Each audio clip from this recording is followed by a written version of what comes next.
legend. My name is Henry, and I guess I'd be considered one of your older listeners. I'm 71. I retired from the Postal Service, but I grew up in Stone County, Arkansas, not far from the White River. Now, I would never normally associate or contact especially any programs like yours, but I have been listening for a while, and why not? I did see something, so why not share it? Before I forget more of it, what I'm about to tell you happened in June of 1974, back when my brother and I thought we were real outdoorsmen. We had set us up a little weekend camp on a sandbar near Guyon, where the river bends slow enough to fish at night. We'd taken an old canvas tent, a couple of lanterns, and a john boat with a small outboard that barely ran. Our parents knew, of course, where we were. It was different times back then. The first night was normal. We cooked bream over the fire, listened to a few whippoorwills, and swatted mosquitoes the size of nickels. Around midnight, we heard something slap the water upriver like a beaver tail, but it was definitely much louder. We didn't think much of it. You hear all kinds of strange sounds out in the woods at night. On the second night, the air was a lot more still. The mosquitoes and bugs had disappeared. There was no frogs. You could just hear the current against the gravel. My brother, his name was Earl, was finding and fiddling with the lantern mantle when he said, "Hey, Henry, look across." On the opposite bank, I would say maybe 25 to 30 yards across, a shape was standing where the moon hit the gravel bar. It looked just like a man standing there in hip waders. This thing crouched down and scooped a handful of water up in its hands and drank it. I knew right then and there it wasn't an animal for sure. Animals don't have human hands. I also, at that moment, realized whatever it wasn't wearing clothes. The light caught hair along the shoulders and ears standing high on the head. We both froze, and I remember a smell. It just blew in out of nowhere, and it smelled like river mud and wet fur. It carried right across the water. The thing turned its head towards us and just stared. It stopped moving when it saw us. Earl, being more brave than smart, reached for the lantern and held it up like a signal. That must have caught its eyes because we saw the reflection.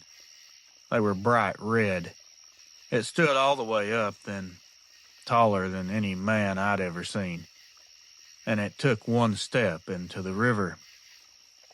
The current there is knee-deep on a person, waist-deep in the channel. This thing walked through it like it wasn't even there. Each step sent out little white ripples under the moonlight. When it was about halfway across, we both snapped out of it. Earl grabbed the .22 rifle we kept for snakes, and I screamed, "Please don't shoot. Do not make this thing mad." I still don't know why I said that. What other option did we have? It was headed right for us. I just knew that a .22 was not going to hurt something of this size. It stopped midstream and just stood there. I can remember seeing the water running around its legs. Its legs up top around the thigh were the size of fence posts. It gave out a grunting sound. I could feel it in my chest. For some reason, it turned back toward the far bank and shot off into the willows like a puff of smoke. We heard absolutely nothing after that. We quickly packed up and rode across to look for prints the next morning. There were some impressions in the sand, kind of shaped like a person's foot, but other than that, you couldn't really tell much about them. Not that we could see, anyway. We were pretty young, so looking back, there may have been more clues that we missed. We never told anyone. Back then, you just didn't say things that made you sound crazy, especially in a small farming town. I myself married, raised some kids. I carried mail for 30 years, and I only mentioned this once, to Earl, a few weeks before he passed away. He told me he still could see it when he shut his eyes. Especially towards the end of his life, he talked about it a little more. Maybe it was some sort of mirage or some kind of illusion from the light pouring through the trees. Or it was some animal that I couldn't identify from being young and scared. But I have hunted, I've fished, I've trapped game half my life. I know what I saw come across that river wasn't any animal that belongs out there. 50 years later, I still remember the feeling of that thing looking at us. I think it was deciding if we belong there. And I think it showed us mercy because we were young. I don't have any other explanation for why it just walked away. It was big enough that we would have stood no chance. I appreciate your time. Henry, Batesville, Arkansas. The name's Cal Ritter. Use it. I could care less. What's someone gonna do with a name? I'm from southeast Iowa, born and raised on a corn and soybean farm outside of Bloomfield. I'm not a young pup these days. I'm pushing 60. But the night I'm writing about happened when I was 18 back in August of '82. I've kept this mostly to myself. I've told my wife a few times, mostly because it still doesn't sound right even to me. I'm always looking for other opinions to maybe put some ease to my mind. That summer it was hot and dry, not much rain. Dad had me checking the irrigation rig that ran off a diesel pump down in the middle of one of our bigger fields. It was about 80 acres of tall corn. I'd drive the old Chevy out there around 10 each night, make sure the hose pressure stayed up, and refill the tank. Very simple job. On the night I'm speaking of, there was no wind at all. It was a sticky kind of stillness in the air, like a thunderstorm was coming, but it wasn't. I had the truck parked at the edge of the rows with the headlights aimed down the turn lane so I could see while I worked. Crickets, frogs, everything was humming like normal. Halfway through topping the diesel, it all went silent. I noticed the hair on my arms stand up, though it thought it was lightning about to strike. I waited, but there wasn't a cloud flashing anywhere. It was clear. The air felt muffled. I shut the pump off so I could hear better. From somewhere inside the rows came a rustling, like something walking slowly, the corn leaves brushing one at a time. I hollered, thinking it was one of our dogs. As soon as I screamed out, it stopped dead in its tracks. I don't think it realized I was there until I said something. I stepped up on the truck's running board to get a better view over the crop.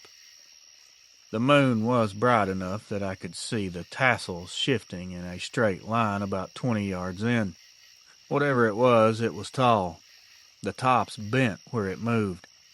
Every time I took a breath, it would take a step. When I stopped breathing, it would stop.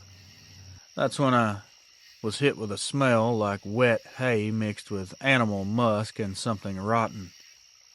It moved again and was starting to move faster and more frequently. I could see the corn rows parting closer and closer. It broke off into the open lane. And my God, what stepped out? I got a clear look. A more clear look than I ever wanted to in this lifetime.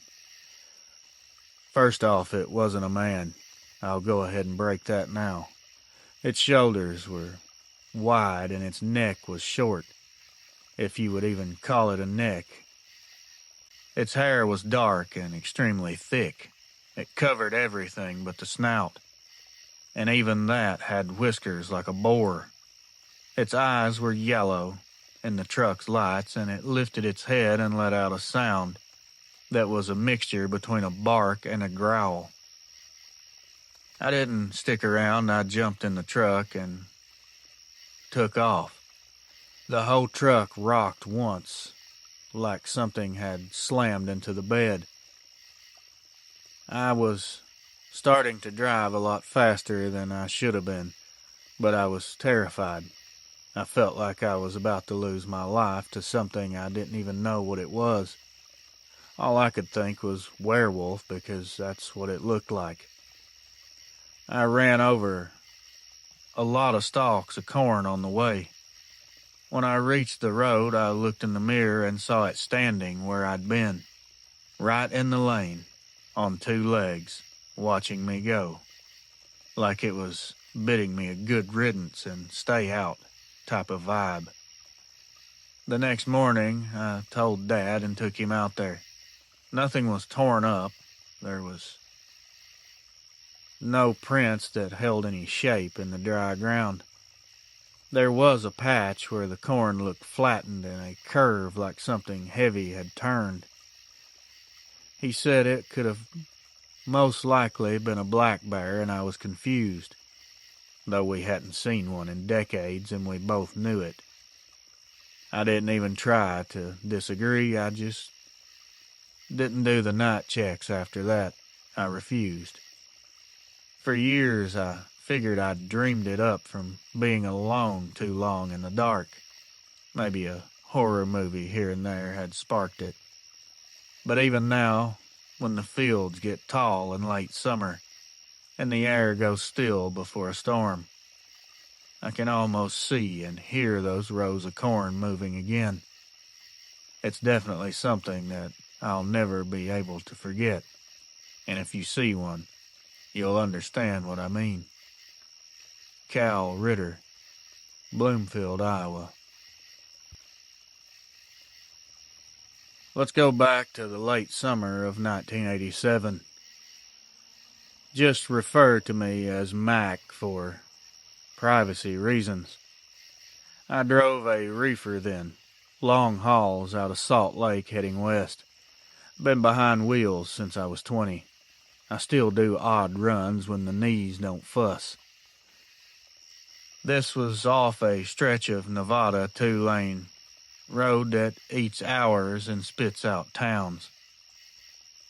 I'm not going to pretend I stopped somewhere officers put pamphlets saying overnight okay. I pulled into an old way station turnout. It's the place you'd find where the DOT shut a checkpoint down and drivers started using the concrete apron for a nap. Locals know them. Truckers know them. I tell you that so you know I wasn't some rookie. I'd been up 20 hours, and that's the kind of stupid that'll make you stop where you shouldn't, so you don't fall asleep on the highway. I parked, left the lights low, and dragged my sleeping bag out in the bunk. The rig was quiet, but the road was definitely loud in the distance. I slept maybe an hour, tops. I woke to a sound, and it wasn't the road. It wasn't coyotes. It was something like a metal, hydronic thump, like a hand on the side of the trailer. I sat up half-cocked and listened. The world outside the cab was bright with stars and the glow from the highway marker. The rig's rear doors were dark as a mouth. I stuck my head out to see and thought maybe some straggler had come through for a dare. There was nothing. I heard the mirror clack, a quick, hard tap against the chrome. It was like a person had rapped their hand on it and walked up the side. I slammed the cab door and grabbed the CB mic. Actually, slower than I wish I would have. I asked if anyone was out there. I said, forcing it like I wasn't shaking in my boots. There was nothing but static. I told myself this had to be an animal. I told myself 100 little lies to feel brave. But you don't get that thump on your trailer from raccoon claws. Not if you know steel and you know how the world sounds. This was deliberate. This was heavy. It sounded like something unfamiliar with steel and testing it. I watched the rear view closely. The lights passing from the highway was shining slow white bars across the trailer. For a second I thought I saw a shoulder pass by the marker. It was too tall to be a man, on two legs and held like a silhouette. Then it slunk behind the shadow of the old scale house. I did what the smart part of me said.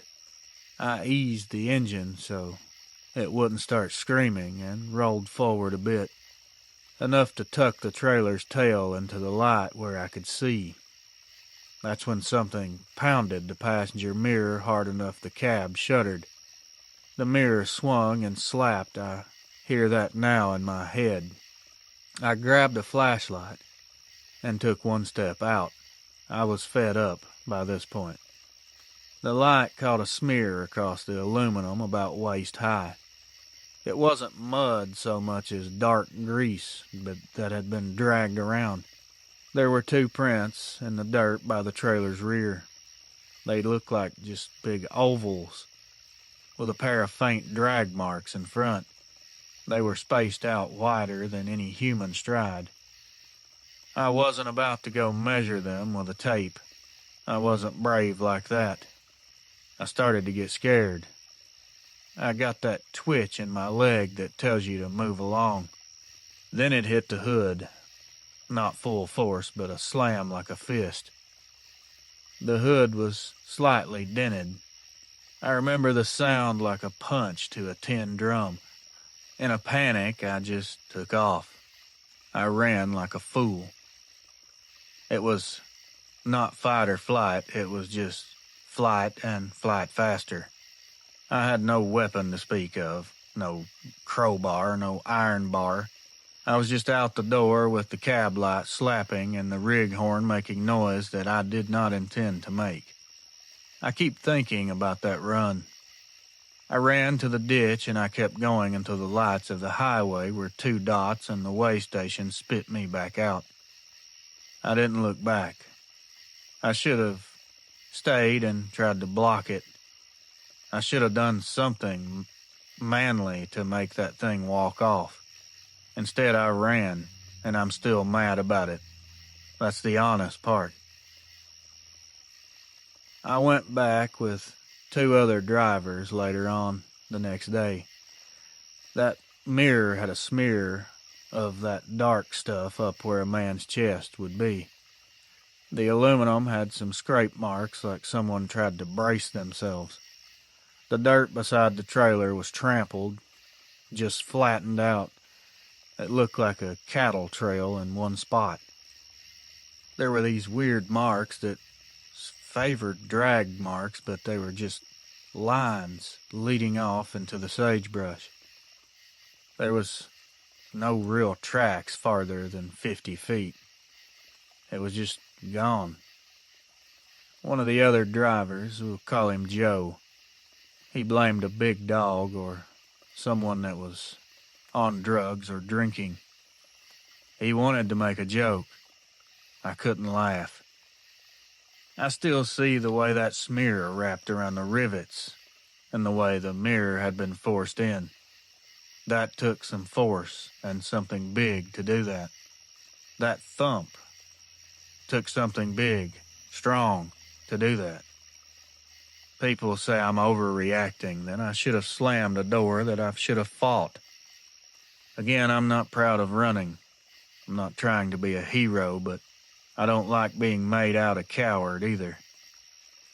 I tell this now because every time I drive on the road at night and I pass that old stretch, I look at that apron and I know what sits there at night.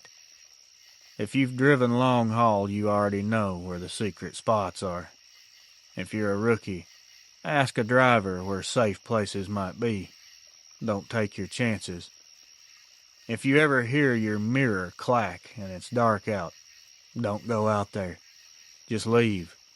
Not because I said so, but because the part of me that got left behind at that old scale still wishes I'd stayed, even as foolish as that sounds. Don't be like me. Mac. Me and my husband were living up in Ashe County near the Virginia line in 1993. Folks around here just call it the high country. It's quiet land, a lot of ridges and hollers, and roads that get forgotten after the first snow. Our boy had just been born that November.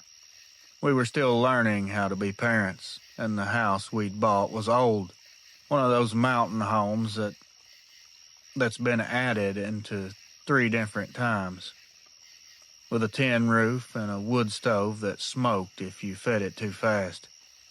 My husband, Eddie, worked road maintenance for the county, so when the blizzards came, he was gone most nights running a plow. That particular storm had started just before daylight and kept on till noon. Outside went soft and gray, and all you could hear was the slow hiss of snow sliding off the branches. I had the baby asleep in the cradle by the stove and was standing at the kitchen sink, watching the snow drift down through the poplars. It took me a second to realize how still everything went. There was no crows, no dogs, nothing moving. There should have been animal sounds out there. I noticed a dark shadow between 2 trees up the hill behind the house. It looked like an old tree stump that fool your eyes when the lighting is bad.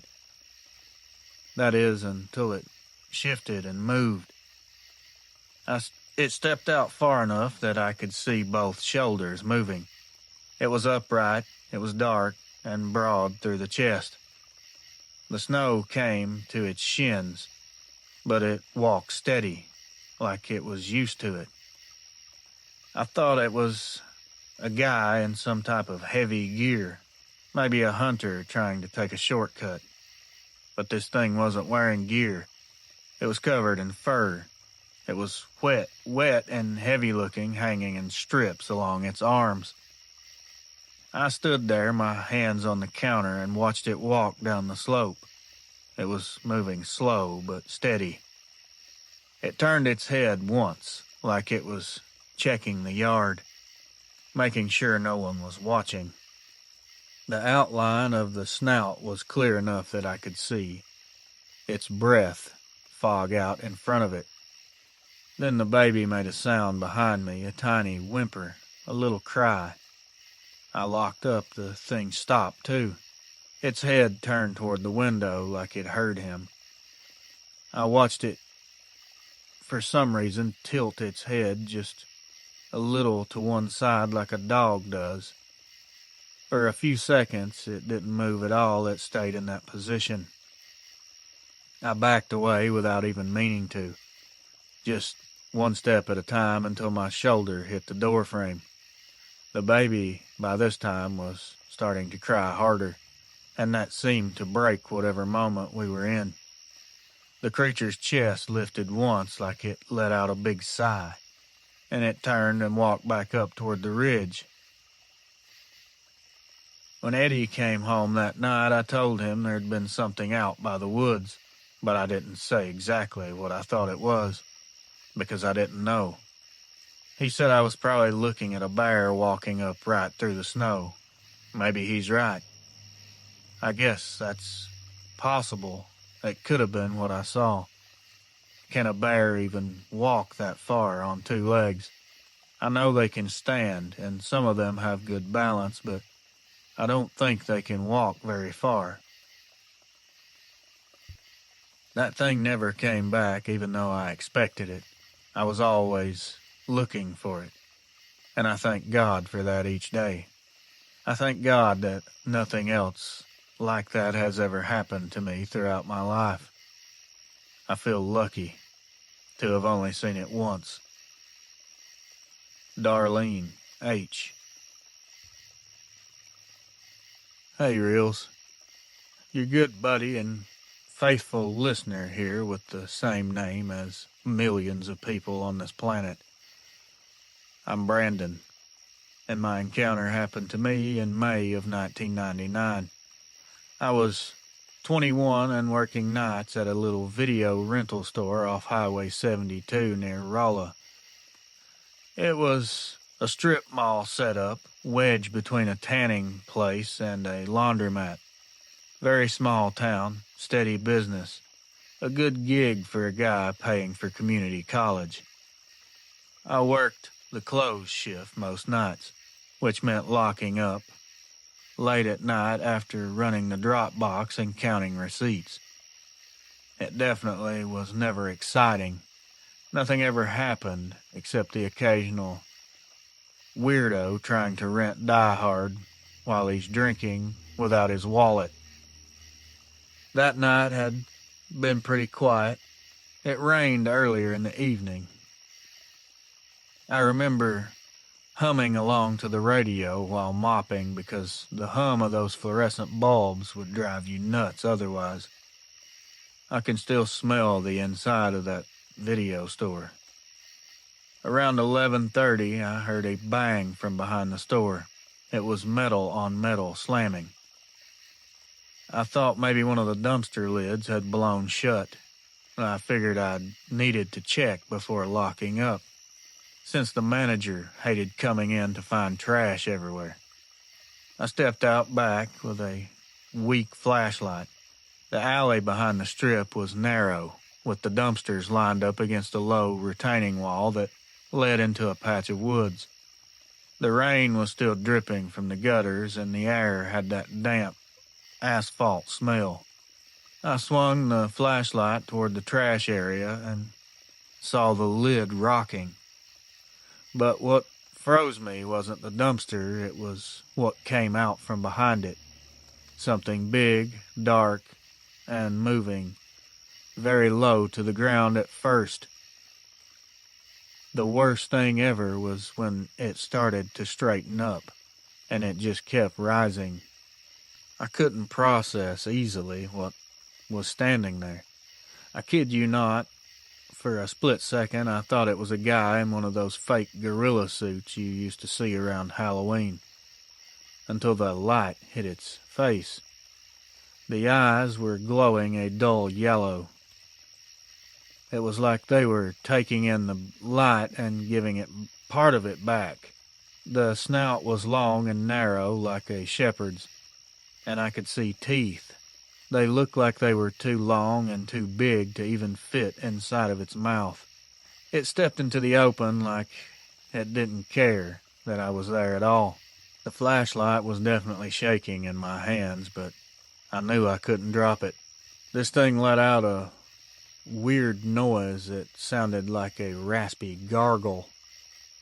I wanted to move, to run, but the only exit was back through the store, and it was between me and the door. It turned its head like it was sizing me up. It took a small step in my direction. The only thing I could think to do was start yelling. So I did, loud, shaky, and whatever came out of my throat, if you would call it yelling. It's like my body was shutting down. I've never felt fear quite like that. It's a very strange feeling that will change you. It flinched, just barely. It pivoted on its heels and walked off toward the trees. And when I say walked off, this thing walked off with the confidence that it knew I wasn't going to follow it. I stood there long enough for my legs to start shaking. When I finally got back inside and locked up, turned off all the lights, I just sat on the floor behind the counter. And I won't lie, I cried. And I sit there, locked in that store, until the next morning. The next day my boss came in. I told him somebody was prowling around the back. He looked at me, kind of concerned. He went back there and said he didn't see anything. Told me I was getting scared for no reason. I quit a week later. If he would have believed me and maybe talked more about it and tried to figure it out, I would have stayed. But it was obvious he didn't care about what happened to me or what I thought was back there. He didn't want to hear it, so I decided to quit. Looking back, I don't really blame him because the way I described it was a movie werewolf. I knew exactly what it sounded like, but I know what I really saw. That strip mall today is a vape shop and a payday loan place. We're well beyond the video rental establishments. I still look down that alley. It hasn't changed. Well, the light poles are new, but that dark patch of woods behind the walls is still the same. Even though nothing happened to me, I'm not going to sit here in good conscience and tell anyone that these things are not dangerous or they won't take you or do something horrible to a person. I can't confidently say that. I know this one didn't, but it definitely could have. This looked like a predator to me. I don't think these things are cute and cuddly like some people believe. But I can't convince anyone of anything.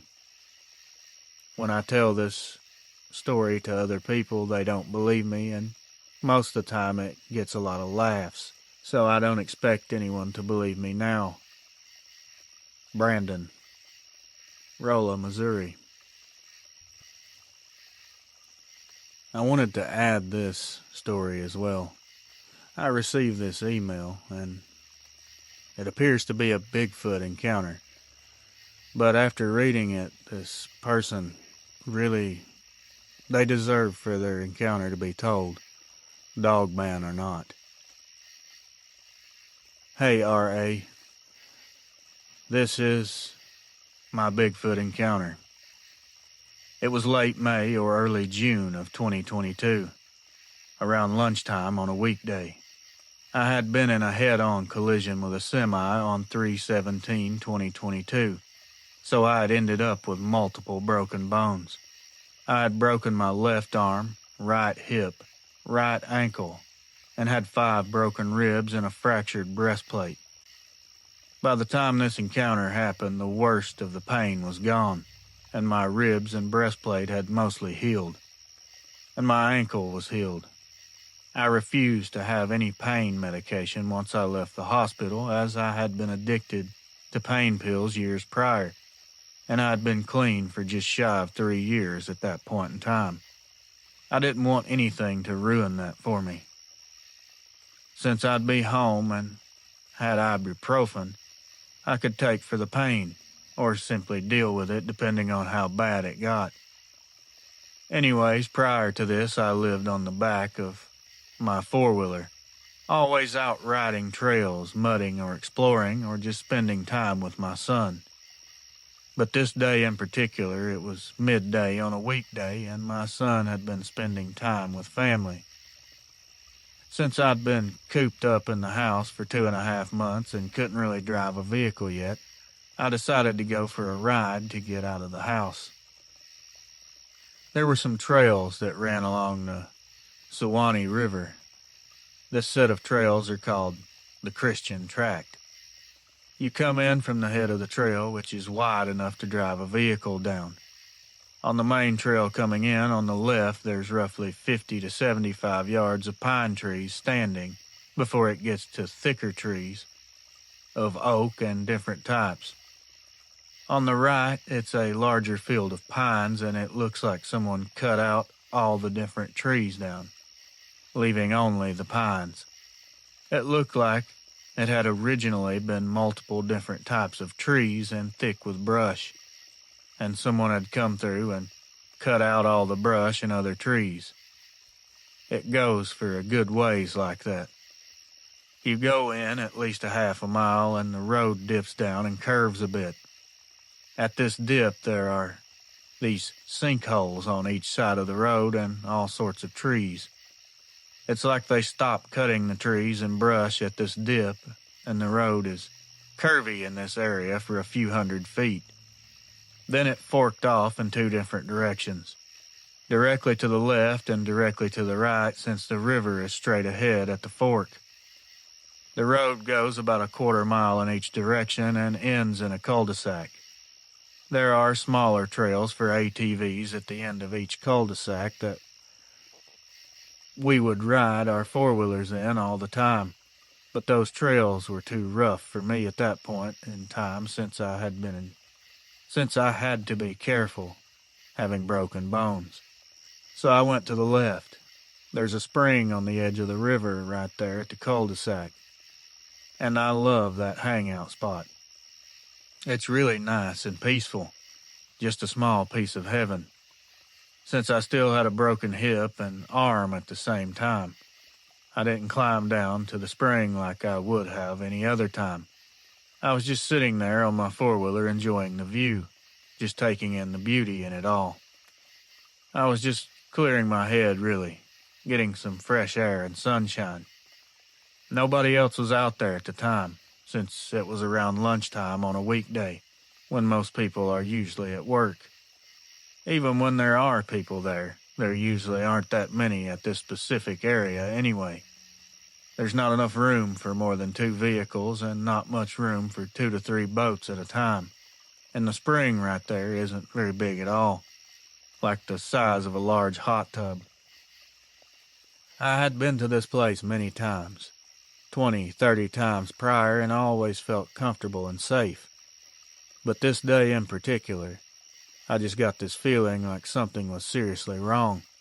It gave me chills, and that's when I noticed that all the noises from the woods had gone quiet. I was looking around to see if I could see anything, but I didn't see anything. I got on my four-wheeler and started heading back home, since I'd already been out for a few hours and was getting sore from riding with a broken hip and arm.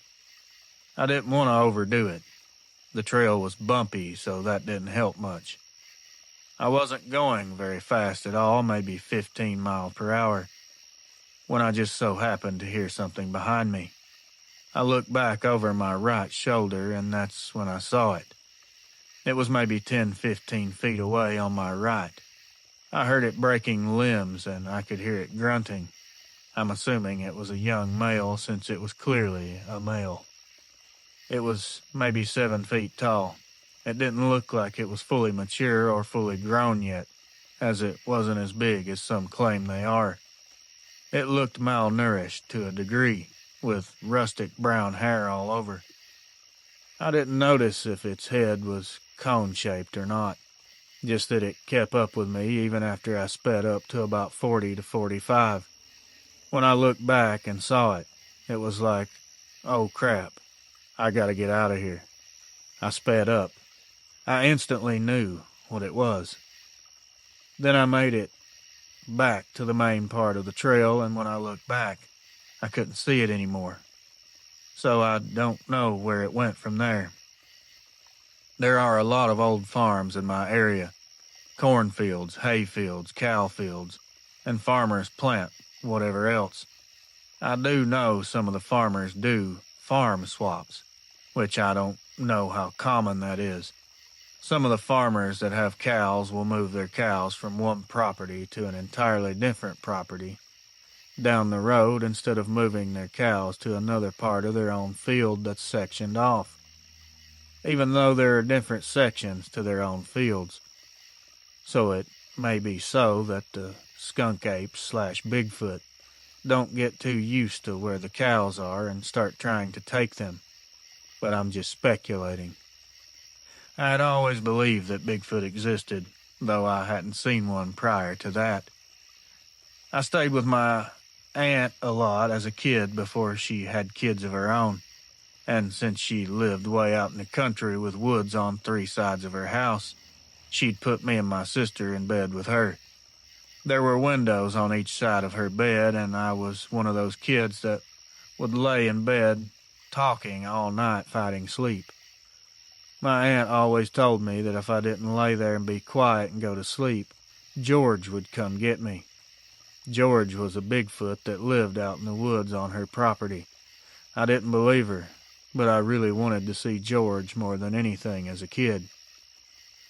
The hurricanes that came through last year had made those trails hard to navigate, and the trails to the left were closed off. My son had gone back there and went to the right on my four-wheeler a few months ago. There wasn't anyone else out there, and he said that on the way back, he noticed a stack of rocks by the fork that wasn't there on his way in. There hadn't been anyone else there at the time, and he was sure they weren't there on his way in, as he had to swerve to miss them. He would have had to go around them. In the fall of 2021, my son was at our driveway waiting on the bus. I had already left for work, and while he was standing there waiting, he was whistling a tune. He said that something had whistled back at him, and it sounded like it was really close. Close enough he should have seen it, but he didn't see anything. It gave him the creeps, so he ran back inside and called me, so I had to go back and take him to school. That afternoon, when he got on the school bus to come home, a kid that lives right down the road, maybe 1/16 or 1/8 of a mile away, said that when he went to his driveway to wait for the bus, he could see what looked like this really tall, dark figure walking down the road in the direction of our house. Of course, it was dark, and he couldn't make out details. It was just a large, dark figure, bigger than any man he'd ever seen, and it was built like a linebacker, but far bigger. That's all that I have. Thank you. Your channel is amazing. I'm not a fan of typing long things, so I'm not going to horse around with this. I live outside Pikeville, Kentucky. Back in the spring of 2020, when everybody was locked down and the world felt like it stopped, me and my 2 best friends, C and L, started clearing some new trails on C's family land. We couldn't go anywhere. We were laid off work, so we figured we'd spend some time riding the ATVs and cutting some new paths through the back ridge. Now, mind you, this place is some pretty thick woods. It's mostly oak and poplar, and half of it hadn't been touched in years. We'd ride up with gas cans and chainsaws and spend the day sweating, cutting brush, and dragging limbs. It was just something to do, so we didn't go crazy sitting at home. One evening, near the end of April, we were working later than usual. The light was starting to fade to gray time when the hills swallow the sun before it's dark anywhere else. The 3 of us were finishing a curve where the trail bends around a small field. I had the shovel, C was on the saw, and L was up on the ridge pulling loose branches. The very first thing that happened was this crash up on the ridge. Loud, heavy, like a tree trunk hitting dirt.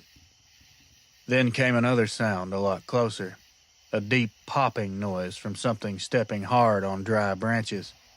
I looked up, expecting to see a deer run through, but it wasn't running. It was coming down the ridge fast. The brush started thrashing, and whatever it was stopped right at the edge of the field, and we could see it. It was standing upright, tall, lean, covered in dark, wet-looking fur that clumped around the shoulders and neck. The chest was broad. The arms were long enough that it had hands that hung below the waist. The face was stretched forward like a wolf's, but the eyes were set like a person's. It looked at us the way a man looks at something he's about to grab. Then it slammed its hand against a dead tree beside it. The whole trunk split halfway up and fell over like kindling. The sound hit harder than a gunshot. It dropped into a half crouch, head low, shoulders rolling forward, teeth showing. I swear it looked ready to spring on us. Nobody made any rash, quick movements. We all just looked at each other and we knew.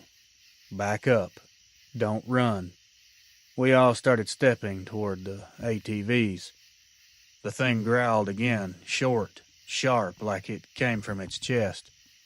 When C turned the key and started the four-wheeler, the sound seemed to set it off again. It stomped really hard on the ground one time and threw its head back and made this awful, clipped bark, almost like a warning. We didn't wait to figure out what came next. C gunned it. I jumped on behind him and L took off right after. We hit the main path so fast I nearly fell off the back. When we reached the clearing by the barn, we just sat there for a minute with the engine still running. Nobody wanted to be the first to say it out loud. Finally, L spoke up. "What the hell did we just see?" C shook his head and said, "I have no idea. But it's definitely not a bear, which a bear is the only thing that could be that big. Did you see how that thing broke that tree?" Of course, our conversations continued like this for a while. I mean, what are you supposed to think? The biggest predator in this area would be a black bear, and there's just no way. I couldn't stop thinking about what we'd seen. I got on the computer and typed every word I could think of. Upright wolf, Kentucky. Creature walking like a man.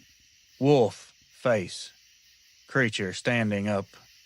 That's when I found pages talking about Dogman encounters. Most of what I read sounded crazy, but the drawings and descriptions, those were dead on. The more I looked, the more I read, the more I heard, the more I realized how many people had seen the same thing, all across the country. Most of them said it happened in places where new houses or roads were being cut into deep woods. I did make that connection. It made sense to me, and it still does. We were back there tearing up ground and probably ground that hadn't been touched in decades. Maybe it was just defending its space. Now, we stayed out of there. Well, that section of the ridge, anyway. The trail's still unfinished, and I imagine it will never be finished. C keeps saying we should sell the land off before someone else sees what we did. I don't know what good that would do. These things aren't stuck in one holler. If we just keep pushing farther into their woods, people, it's just going to keep pushing them out closer to us. The more we encroach upon their land, the more these things are going to continue to happen. Use common sense, folks. This isn't that big of a mystery. Now, the mystery is what they are, or where they came from, or how they came to be. But as far as the encounters and how frequent, that's not a mystery to me at all. We are encroaching upon their territory. They have nowhere else to go. Just think about it. Anonymous. Reels. What I'm about to share with you happened on my uncle's property just south of Eufaula, Oklahoma, in the spring of 2021. My uncle's place runs about 60 acres, mostly pasture with a few wooded draws that lead down to a pond. That pond's always been kind of a headache. It's spring-fed but fills with silt every few years, and in early 21 he decided to drain it, dig it out deeper, and put in new overflow pipe. He's got a small dozer and told me to come up and help after work. We started draining it through a trench we'd cut into the lowest side. After a few days, the water dropped enough that we could walk the bottom in boots. There was a soft spot near the east bank where water still trickled in a narrow opening. It looked like a washout that had turned into a short tunnel. We figured it was where muskrats or beavers had burrowed in. Late one evening, we were checking that spot when we heard something breathing inside of it. Not bubbles, this weird gasping sound. I yelled in there, thinking maybe a calf had fallen through from the pasture above. The air that came back out smelled like wet clay and iron. Then the breathing stopped. My uncle told me to step back while he shined his flashlight down into the hole. The light hit something slick and dark about 6 or 7 feet back. It looked like wet hide. For a second it moved, just enough to catch a glint of the silhouette. Whatever it was definitely big, and you could see muscle all over this thing. My uncle said, "That's no beaver." Then it started moving forward. The whole hole seemed to exhale. Mud started sliding, water sloshing everywhere. He dropped the light and grabbed my arm and started screaming, "Back up." When the thing came out, it wasn't crawling. It pushed itself up like it was used to standing. It came halfway out of the tunnel, shoulders and chest first. The head cleared the edge, and that's when I saw the snout, the teeth, the eyes set back and shining a yellow from the flashlight still on the ground. It let out a low rumble. It was deep, and I could feel it in my stomach. It slammed one of its hands against the mud bank, and I don't know if it was trying to pull itself out or warning us, but it sank its claws in and tore a groove almost a foot deep. My uncle fired his pistol into the ground in front of it. The thing jerked back a little and took off into the tunnel. The pond water surged like something big had gone under it. We didn't stick around. We climbed onto the side-by-side and took the long route back to the barn. Neither of us really knew what to say. He finally told me not to mention it to my aunt or the neighbors. The next morning, he said he went back alone. He said the tunnel had collapsed sometime during the night, like something forced its way through from underneath. The water was rising again. He filled the trench with clay and just called it done. I spent that evening on the computer and on my phone. I'm still trying to figure out what kind of animal this is and what could do that and why. The more I'm trying to learn, the more confused I become. There's so many people talking about these walking wolves, especially around this part of Oklahoma. They talk about things seen all over these hills and not to mention all over the world. Every description I hear, most of them anyway, matched what we saw. I'm not saying that thing was for certain a Dogman. All I know is what it wasn't, and it wasn't supposed to be there. We've still got that pond, but nobody fishes it or goes around it anymore. It's just sitting there. Anonymous, Eufaula, Oklahoma. Hey, bud. Just call me T. I was born and raised in Michigan, and I've got a story that still gets me roasted every deer season by my friends. They call me Bigfoot's electrician, which is not nearly as funny to me as it is to them. It was October 2022. I work for an electrical contractor that does line maintenance and storm repair. It's not really exciting, but mostly clearing brush and keeping lines open for consumers' energy. This work is work where you'll get muddy, sunburned, and a bit of mosquito bites. Actually, bit by every mosquito in the state. Anyway, we kept getting trouble reports on a section that runs along an old power line cut behind some hunting land. Every couple weeks, same pole, same line down. No storm damage, no rot, just the whole pole yanked sideways, like something leaned on it or just grabbed it and shifted it. I kept telling my foreman it had to be the soil shifting. He said then quit complaining and fix the dirt.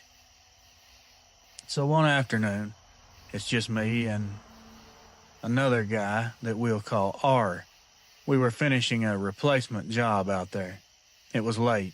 The sun was going down, the air was cooling off. I was already daydreaming about dinner and trying to remember if I had any clean socks left at home. R is up in the bucket, bolting the cross arm, and I'm on the ground rolling some wire. Out of nowhere, he goes, "Man, something's moving down there." I look where he's pointing, and sure enough, there's movement in the brush, maybe 50, 60 yards away, just off the cut. I told him it's probably just a deer to calm down, which is hilarious, because if I'd just shut up, we could have gone home pretending it was. Instead, I had to walk toward it like I knew what I was doing. The grass was pretty high, and you could hear whatever it was moving. I took about 3 steps closer, and this thing stood up. I don't mean it popped up, I mean this thing rose to an extremely ridiculous height. One motion, smooth as a person getting out of a chair, only it just kept going until the top of its head cleared the brush by a few feet. It was shaped like a man, but something else. Its shoulders were broader, its legs were too bent. The head was longer, and the ears looked like a German shepherd's. The eyes were a bronze shine. R yelled something I can't repeat on here, and I won't. He started dropping the bucket before I could even move. I backed away slowly, trying not to trip over the wire roll.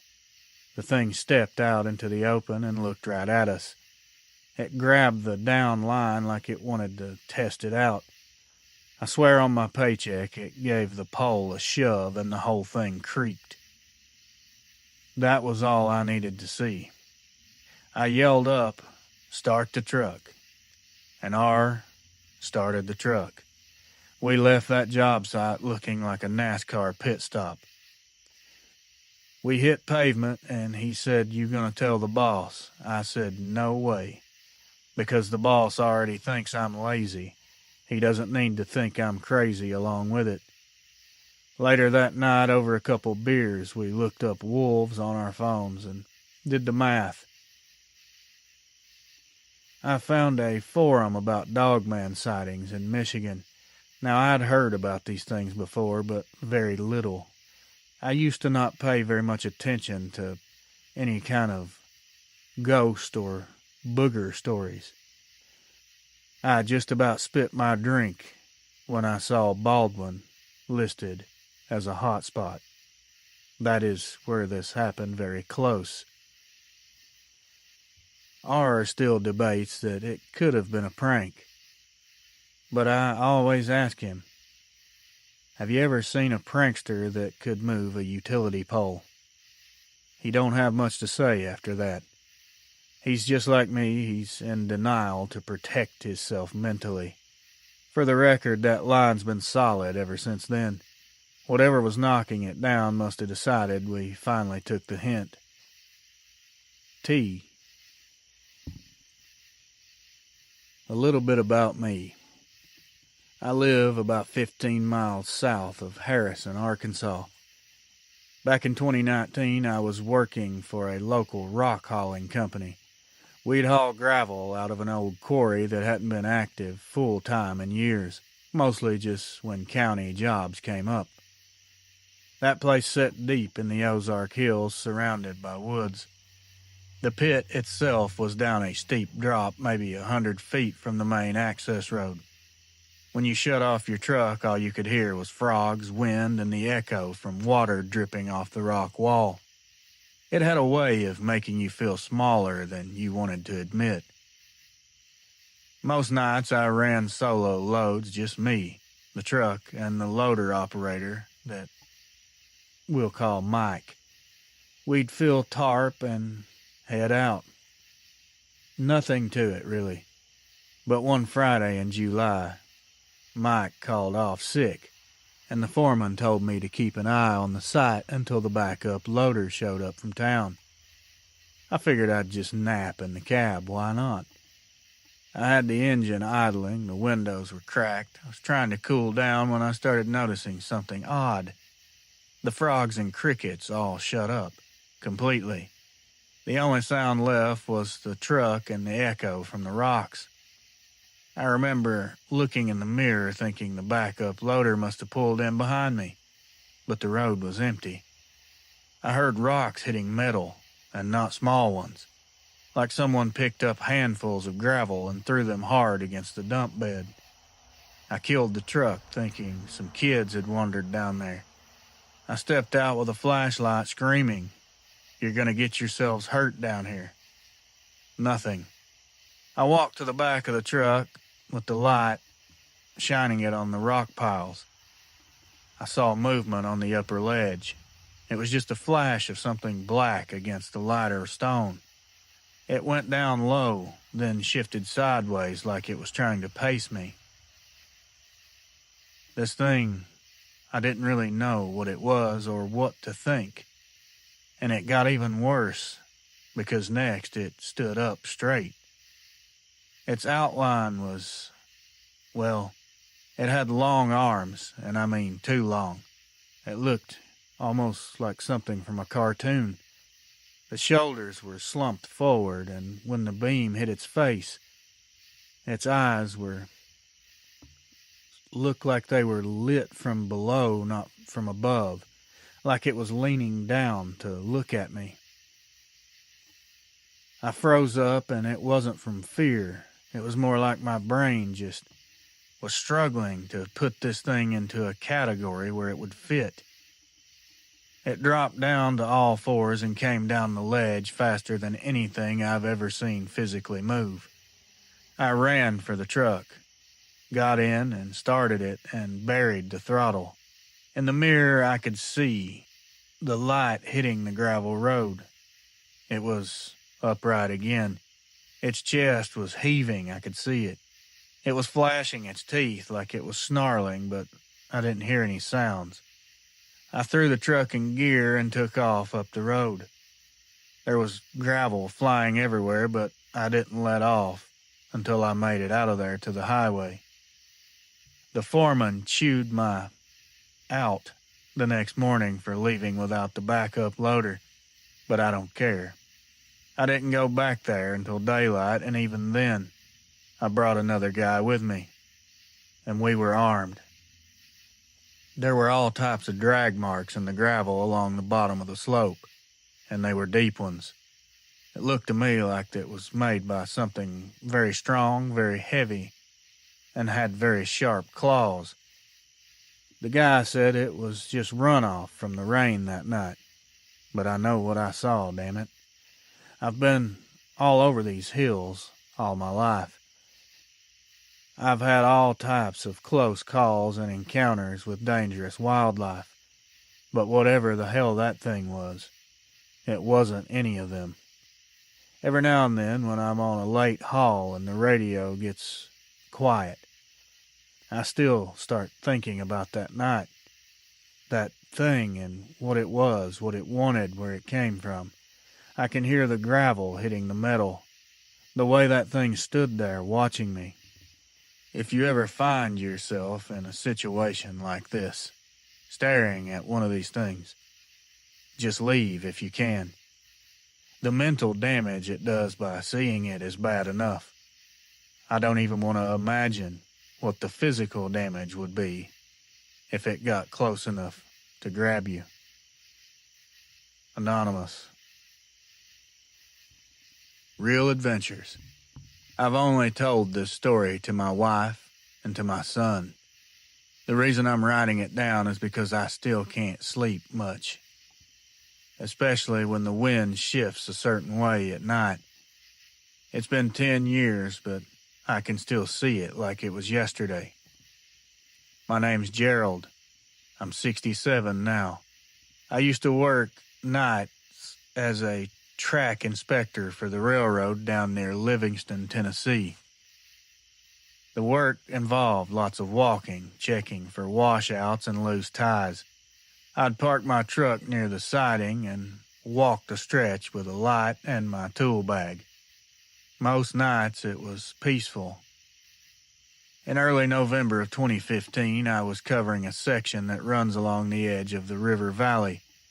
It's quiet down there. Thick woods, steep drop-offs, and no cell signal to speak of. I remember it was cold enough that the gravel crunched under my boot. The air had that sharp, metallic smell it gets before a frost hits. Around 2:30 in the morning, I was about halfway through my section when I heard what I thought was someone walking behind me. I stopped and turned around, and there was no one there. A few minutes later, the same thing. Crunch, crunch. I finally asked if anyone's there. The faint whistle of the wind was the response I got. I told myself it was my boots, an echo off the cut rock, or it maybe could have been an animal up on the bank. I went back to work, trying not to think about it.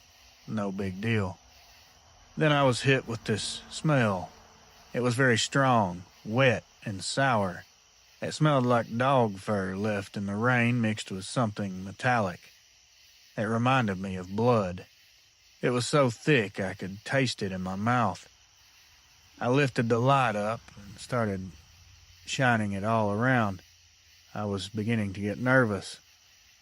I saw something just past the tracks, maybe 20 yards ahead of me. I immediately could tell that I was in a bad spot. It was something tall. It was standing up, but not a man. It was wide across the chest. The legs were bent backwards like a dog's. It had a bushy tail that went straight down and curved up right before it touched the ground. When it turned its head toward the light, the eyes caught it like polished copper. It started moving along the edge of the trees, walking parallel to me. It was stepping over logs like they were not even there. An animal should not be able to walk like a person, especially that gracefully. It didn't make any noise, except for the crunch of leaves. I started making my way away from this thing, but I kept my eyes on it as I was backing away. When it finally stepped onto the tracks, my brain just melted in my skull. I kept trying to label it as anything else. The arms were too long, the head was extremely broad. The way it moved wasn't natural, it wasn't curious or scared, it was watching me the same way a wolf watches something before it decides what to do with it. I started waving my light, shouting, trying to make myself bigger. I didn't know what else to do, and this thing didn't flinch. Instead, it looked amused. It dropped down low, pressing its hands to the rails. It let out a growl that rattled through the steel like a tuning fork. I felt it in my boots. I don't even remember running back to the truck. One minute I was there, facing this down, and the next I was slamming the door and throwing it in reverse. The light rolled across the seat and went out. For a few seconds, the headlights caught it standing in the middle of the tracks. It was just watching me drive away. Then I saw it just step back into the dark. I never mentioned anything to the company. I just said I'd found signs of trespassers and refused to take the section alone again after that.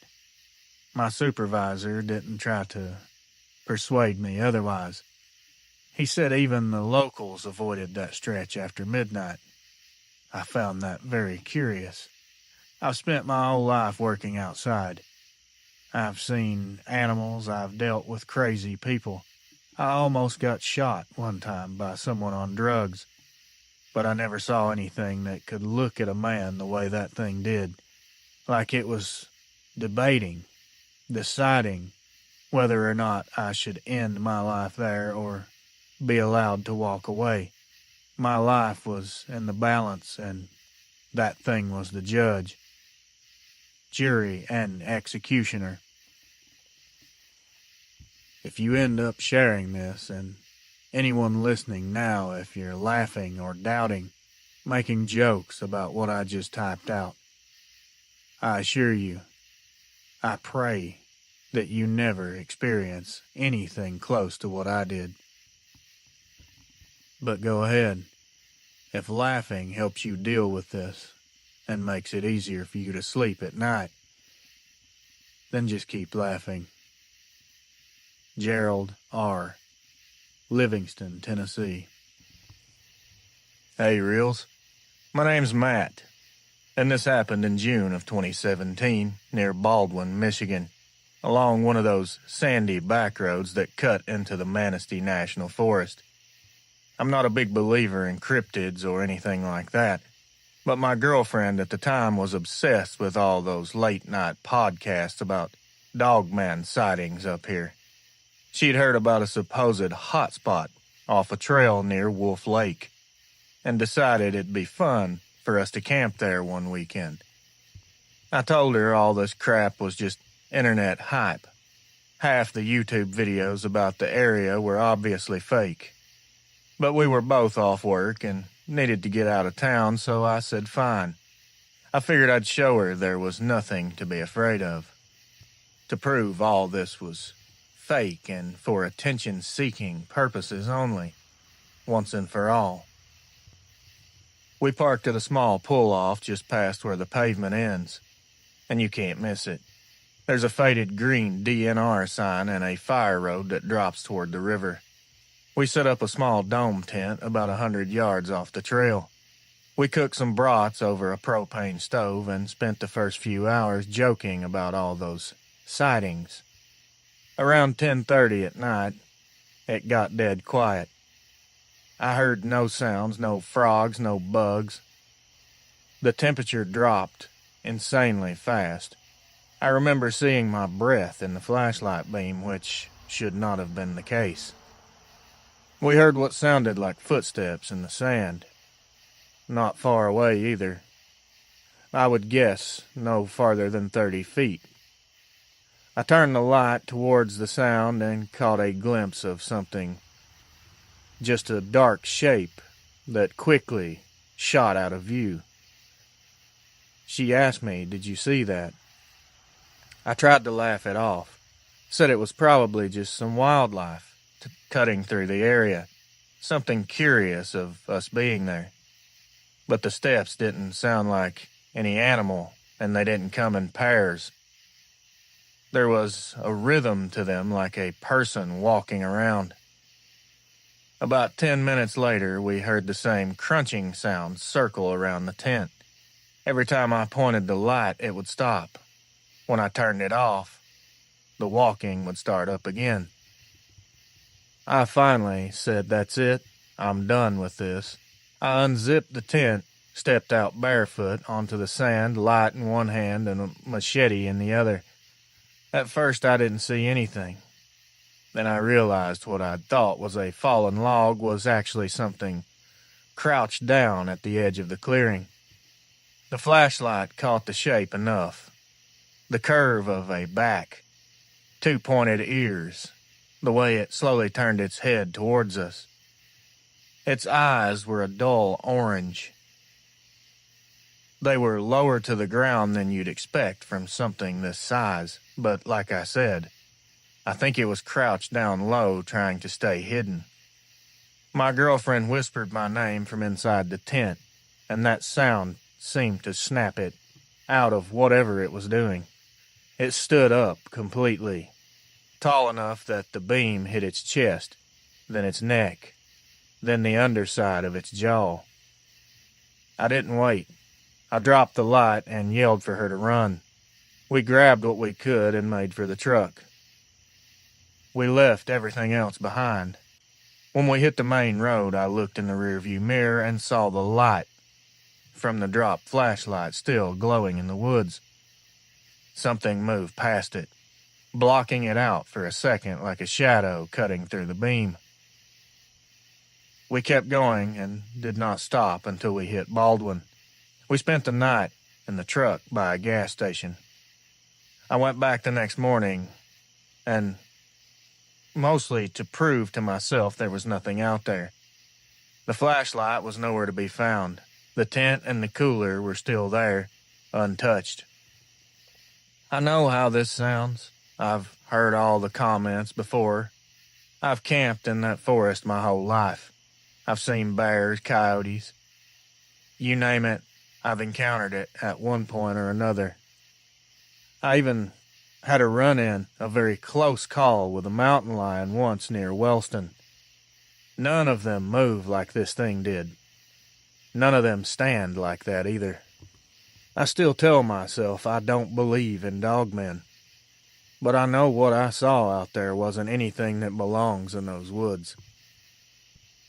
But if I'm being a truthful person, which I feel like this is the best time to do so, I tell myself I don't believe so I don't have to face the reality that these things are real.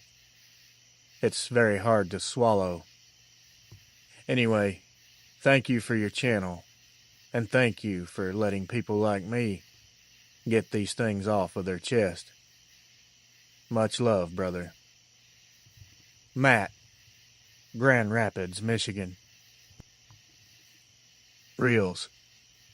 I chose to send this in because I've heard you read a few stories from around Land Between the Lakes.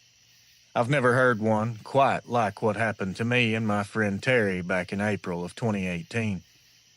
We both grew up in Murray, about 20 minutes south of the LBL line. We'd been hearing stories about the beast since high school. You know how it goes. Everybody knows somebody who swears they saw something up there, but nobody's got anything to prove it. One Friday night, Terry came by with a couple of cigars and said, "Let's go check out the old service road near Hematite Lake. It's outside the park boundary, so we're not breaking any rules." I figured, why not? We weren't drinking, we were just bored. We drove his Tacoma up past the last house on the county road and parked at the gate marked Maintenance Access. There were tire tracks on the gravel, so it didn't look off limits. We walked about half a mile in with flashlights.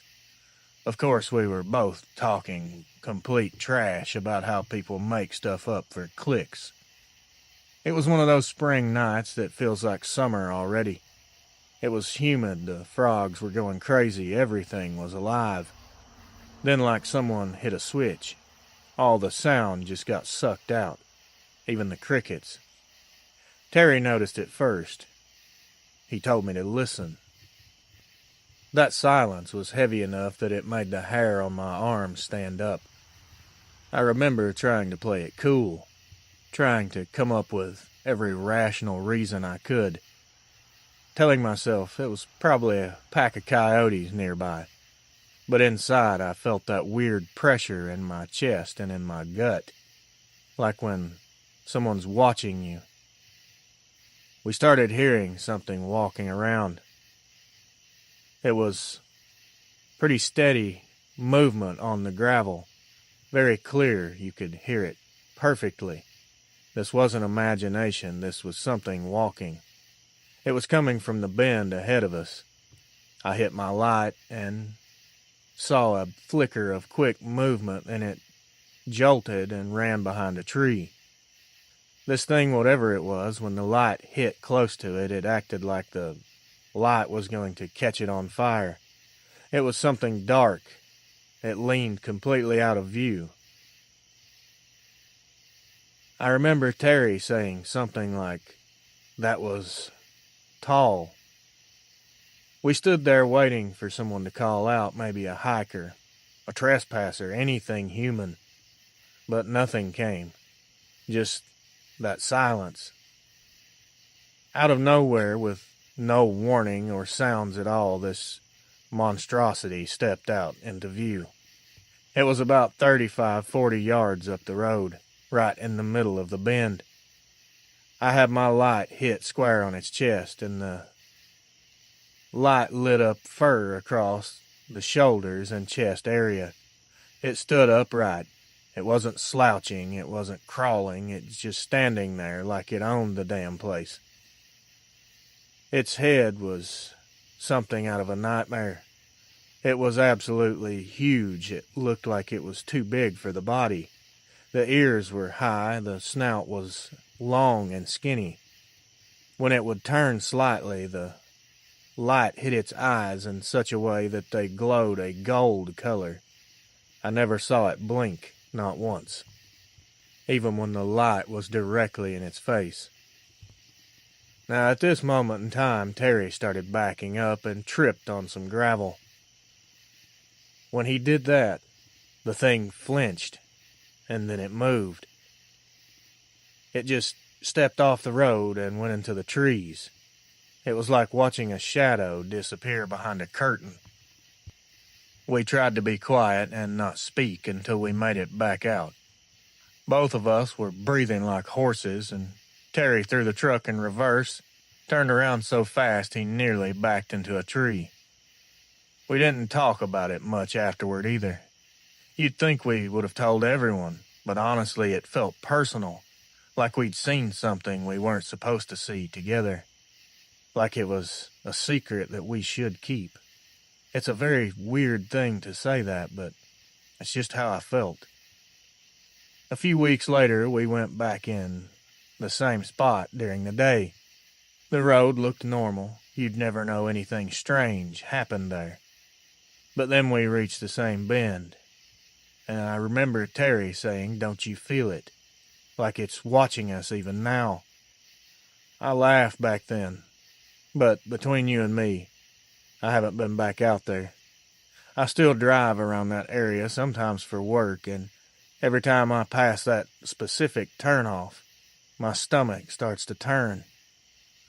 Whatever's out there, we saw it, and it knew that we weren't supposed to be there, or at least that's how it acted. I think it just wanted to make sure we left the area. I don't know why it claims that area, but it can have it. My portion. I'll give it away. I'll never go back out there. You can say these things aren't dangerous, they're not aggressive. As long as you don't harm them, they won't come after you. You can say all these things until you see one yourself. I bet your mind will change a bit. I can't speak for anyone else, but the thing I saw could tear a human apart in seconds. It was the biggest living, breathing animal I've ever laid my eyes on, walking on this side of heaven, or hell, however you want to look at it. Anyways, Reels, I've went off on a wild tangent here. I'll go ahead and end it because that's all I got. J. Murray, Kentucky. Reels, a big hello from down Texas way.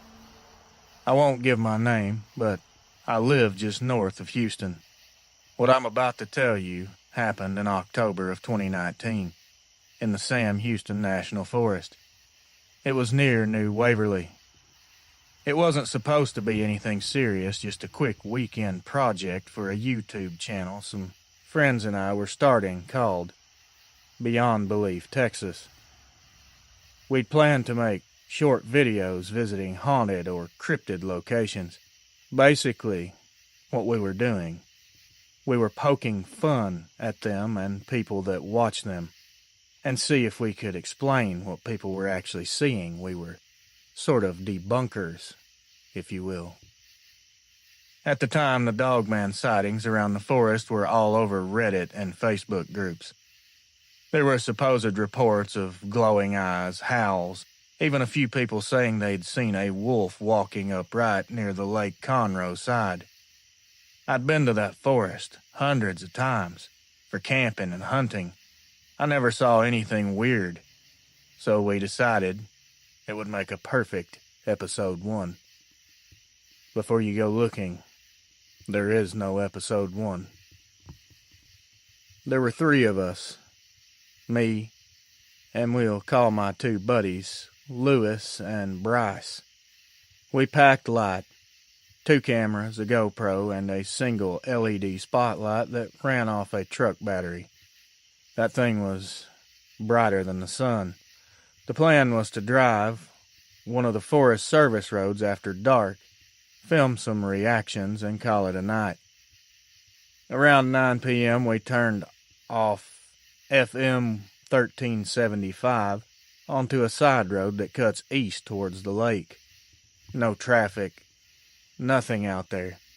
The air was still a bit humid from a storm that had passed earlier in the day. The mist was starting to form over the ditches. We parked where the road split and set up the camera. I remember joking around and laughing, saying, "Cue the ominous music," while Bryce filmed me holding a flashlight. About 10 minutes into filming, we heard something crack off to our right. This wasn't a twig. It sounded like a limb being snapped, like a toothpick. Lewis panned the camera toward it, still laughing. He said, "There's your Dogman, boys." Nothing showed up on the screen, but that's when the forest went completely quiet. Then came this growl. It was deep enough that it rattled my entire body. It is hard to describe this sound. It wasn't loud, it was just low. It was like it was close, but holding back. I remember Bryce saying, "I hope we caught that on audio." Lewis shined the light where the sound came from, but we saw nothing but trees and brush. I told him to sweep it slower. The light stopped on something grayish and standing statue still. It was just inside the tree line. For a second I thought it was a tree trunk, until it turned its head. 2 amber reflections blinked at us from about 6 feet off the ground. My buddy Bryce immediately giggled a bit and said, "Who knew we were coming out here? That's someone in a mask." But his voice did crack about halfway through. You could tell this wasn't a human at all, even in a mask. It took 1 step forward, and the stride was too long for a human. You could see the shape of the head with ears, a snout, and a neck that was thicker than its skull. Lewis dropped the light, and it hit the ground face down. Everything went completely black, except for the little red glow from the camera. I could hear Bryce cussing, trying to find the truck keys, and Lewis was breathing heavy like he was about to throw up. I turned to grab the light, and while I was bent over, something moved through the brush. Fast. I caught the flash of movement out of the corner of my eye like something crossed the road behind us. I just yelled, "Everyone in the truck." We all piled in, slammed the doors, and killed every light. No one spoke a word for about a minute. The only sounds I remember hearing, faintly, was some rainwater dripping off the trees and our own breathing. We started hearing sounds again, and then a thump against the rear quarter panel. Just one big thump, like something smacked it with a large hand. That was it for us, and Bryce started the truck and floored it back toward 1375. The spotlight cable got yanked loose and the wire snapped against the fender as we tore out of there. When we hit the highway, we were completely gone. No one dared to even look back. Back home, I watched the camera footage frame by frame. The growl's there, clear as day. And right before Lewis drops the light, you can see the edge of a shape, but it's not clear enough to be definitive at all. It's just something there. Someone would say it's a tree or something else, maybe an animal, but I know what I saw. I just wish that there was more proof on this footage. It's only visible for half a second before the image goes dark anyway. And as for the growl, yeah, sure, I can send it to you, but you know what people are going to say. They're going to say we were skeptics in the beginning and making jokes. One of us probably faked that, so it's just pointless. You'll just have to take my word for it. If not, then there's not much I can do about that. We argued for a week about whether to try and upload this. In the end, we decided it was best if we didn't. Not because we were scared of ridicule, because none of us could agree on what we saw. Lewis said it was a bear with mange. Bryce swears it had to be a person. And I just say now, I don't know. Needless to say, our YouTube channel idea died the very same night that it started. I do have the SD card somewhere. I think it's locked in a drawer, but I've never watched it again. And before everyone starts screaming and ranting and saying we want to see it, prove it, we want to hear the growl, we want to see the footage. I don't owe anyone anything. I'm just telling you what happened. I still myself don't really know what I believe. All I know is for me to put that footage out, there would be specific locations shown in the video, not to mention our faces and other things I don't want to share with the public, especially involving something like this. To be honest, thinking this is real, seeing it yourself, me personally, I'm more afraid of the agencies than I am the beast. So I think for now, respectfully, I'll keep the card where it is. Maybe one day it'll be necessary to pull it out and go over it again and see what could be useful. Until then, you'll just have to take my word. Or don't. Go out there for yourself. See what you can find. But you better take a gun and a few people with you. My name is Doug, and yes, that's my real name. I've lived in southern Wisconsin most of my life, and I've been hunting the Kettle Moraine area since I was old enough to pull a bowstring. My dad used to call it our church, and I guess that stuck. I'm 51 now, and after what I saw in October of 2020, I can't even think about stepping foot in those woods without wondering if it's going to be my last trip. It was the middle of bow season. It was a calm, overcast day. The air felt thick and carried sound forever. I was hunting a stretch of north of Eagle, off an old trail that winds up a ridge line overlooking a swamp flat. This spot was perfect for watching deer move between bedding areas. I parked my truck just after daylight, hiked in with my climber stand, and set up about 20 feet high in a hickory tree. Everything was quiet. It was perfect. Around noon, I hadn't seen a thing except the ever so loving, annoying squirrels that you have to deal with, so I decided to stay through the evening. It was too nice a day to leave early. Around 4:30, I noticed how quiet it had gotten. The woods out there are never silent. There's always a breeze, a crow, something. But it went still like somebody muted the entire world.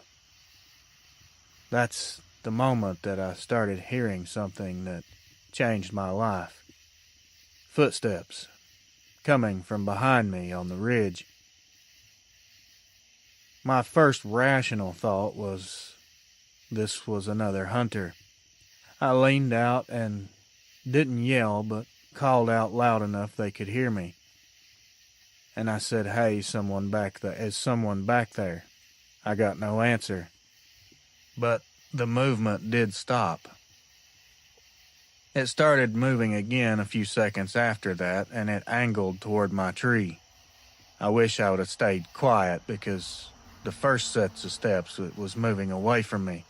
But once I made my presence known, It made a beeline in my direction. As it got closer, I noticed how heavy the steps were.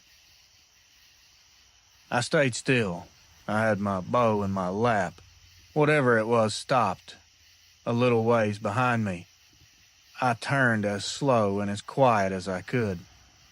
At first, all I saw were the trees and the underbrush. Then one of those tree trunks that I was staring at, the base of a tree, or so I thought, moved. Now, when you see an animal that you mistake for a tree trunk, that is something that cannot be easily explained away. You can't deny it. It was standing behind a big oak tree, leaning out just enough that I could see one shoulder and part of its head. It had extremely dark brown fur, and it looked very coarse. It was almost black where the shadow hit it. Remember I said I'm between 15 and 20 feet up. I felt like this thing, whatever it was, its arms were so long and skinny. It was so tall. If it would have stood directly under my stand, it could have reached straight up and grabbed the footrest of my stand. And that math just didn't sit right in my head. I stayed still, trying to process all of this. The thing leaned out a little more, and that's when I saw an ear. It was pointed, sitting high on the head. Then that eye was a mix between amber and green. It was catching what little light there was left. It blinked once, and only once. I tried not to make any sounds. I was scared, sure, but mostly just locked in place. The amount of things running through my mind at that moment kind of makes everything a blur. It felt like if I moved, it would know exactly where I was. After what felt like a full minute, it just moved back behind the tree and disappeared down the slope without making a sound. I didn't hear a twig snap, no leaf crunch. I don't know how something that size could move through the woods that quietly, but it did. I waited until it was almost dark before climbing down, and that was the longest half hour of my life. My hands were shaking so bad I nearly dropped my release. I didn't see it again, but the next day I went back. I stopped at the same spot and looked at the tree it had stood behind. I had to see exactly how tall this thing was. The lowest branch was easily taller than me. Whatever that thing was, it was huge. It had to be, from the ground to the top of its head, at least 9 or 9.5 feet tall. I've hunted that same ridge for 30 years. I know black bears move through from time to time, but I've never seen a 9-foot-tall black bear, and I've never seen one that has a head that looks like a wolf either. And honestly, a bear can stand and take steps here and there walking upright, but they can't do that for long distances and move around trees and not make a sound. And I don't know about you, but I've never seen a bear with pointed ears. I don't care what anyone says. That wasn't a bear. Now, I saved the craziest part of this encounter for the last. 2 years prior to my encounter, I let one of my close friends hunt in that spot. Took him out there, showed him where to go, told him to hunt there. It was a good spot. I didn't hear from him for about 2 weeks. After I finally got a hold of him, he was shaken up pretty badly. He proceeded to tell me how he saw something strange out there. Something stalked him, something big. Something chased him out of the woods. He told me it was an unsafe area and he didn't know what that was. He thought it was some kind of crazy person out there trying to harm him. He warned me, told me not to go back there. I thought he was crazy. I should have listened. my life would have turned out differently. I wouldn't be here now typing this. I wouldn't wake up in the middle of the night with sweats and nightmares. I wouldn't be scared and worried every time I go hunting now. Ignorance is bliss. But once you realize what's out there, there's no more rest. There's no more ifs or maybe. You know. And that is a fact that is very hard to live with. Thanks. Doug, Waukesha, Wisconsin. Hey, Reels. I live outside of Johnson City, Tennessee. I'm into urban exploration. Old hospitals, schoolhouses, anything forgotten. My name's Cody, by the way. I'm not someone who's chasing ghosts. I don't believe in things like that. I just like places that time quit caring about. In April of 2021, that curiosity took me somewhere I wish I'd left alone. My friend Travis told me about a collapsed fire tower up near Unica Mountain.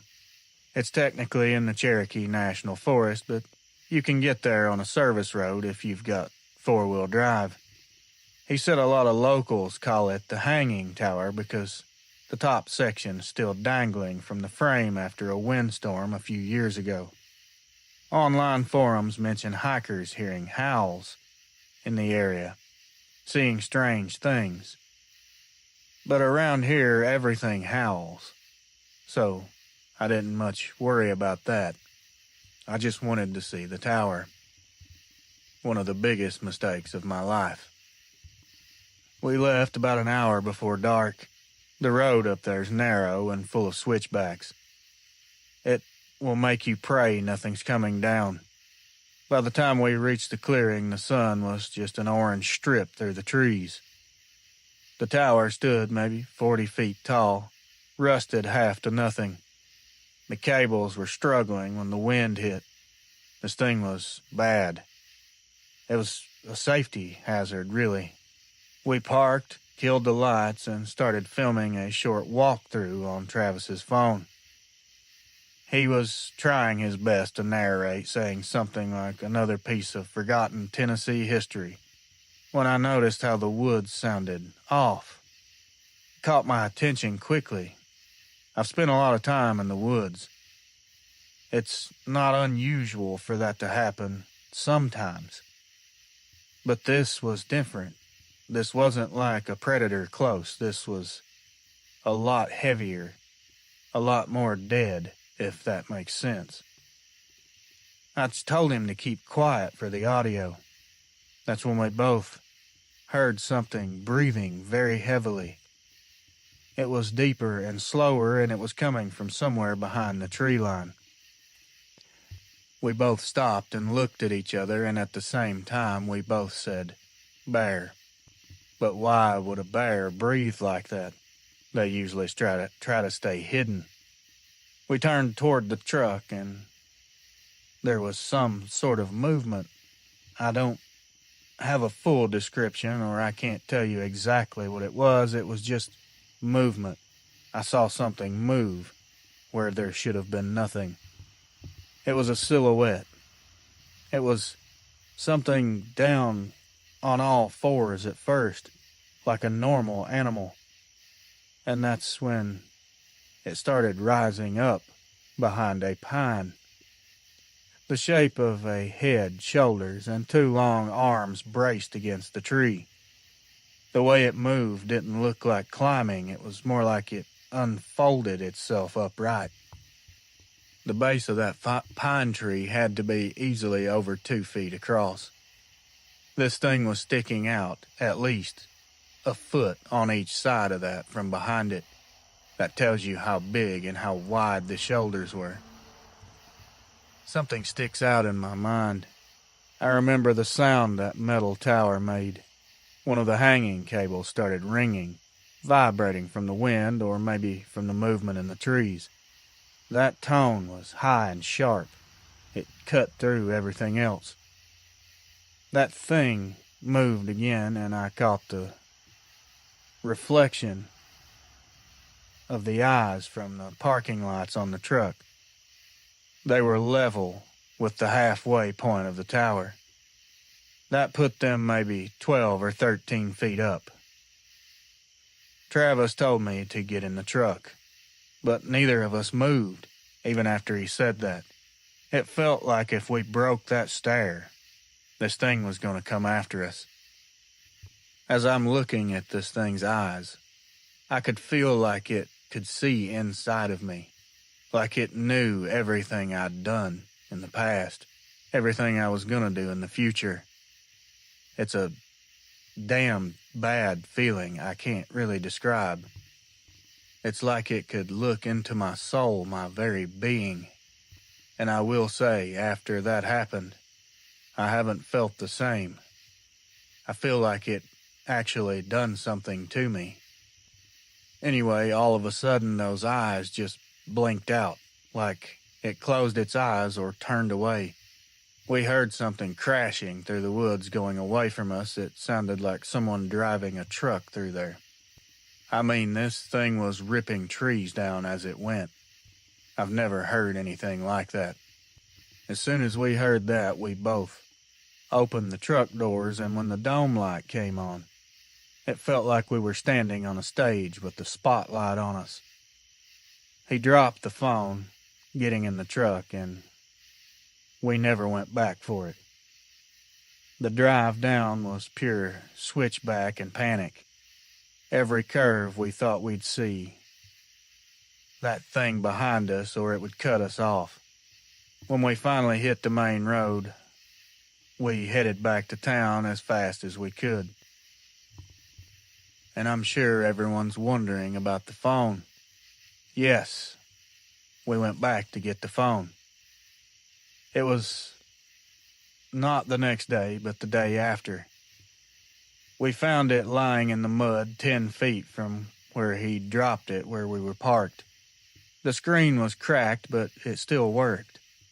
The last video plays fine up until about the 30-second mark, about when all that happened. There's a faint metallic hum that cuts out all the sound, and the screen kind of glitches like the video itself was damaged. It was the same sound that tower made. After that, the audio just stops. Just dead air until the video cuts off. We haven't been back. People online occasionally still talk about that tower. Some say it finally came down last winter. I don't care if it did. Whatever was standing behind it that night doesn't need a landmark. It already knows where to find us if it wants to. As human beings, what I saw with my own eyes, I don't care what you have.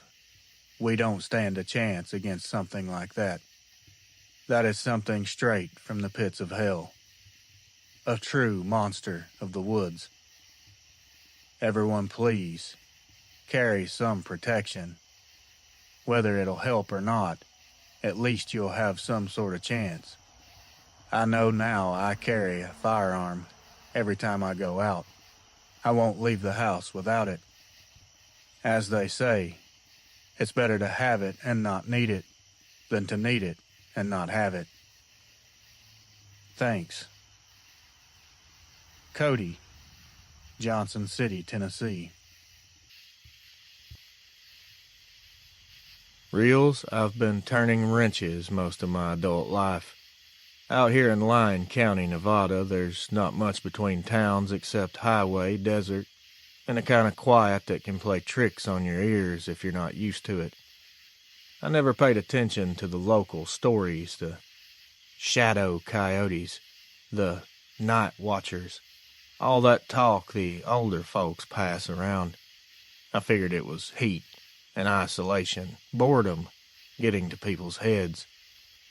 My shop sits right off Highway 50, the old loneliest road in America. It's a tin building with one roll-up door, a gravel parking lot, and a faded Coke machine that actually still works if you kick it a few times.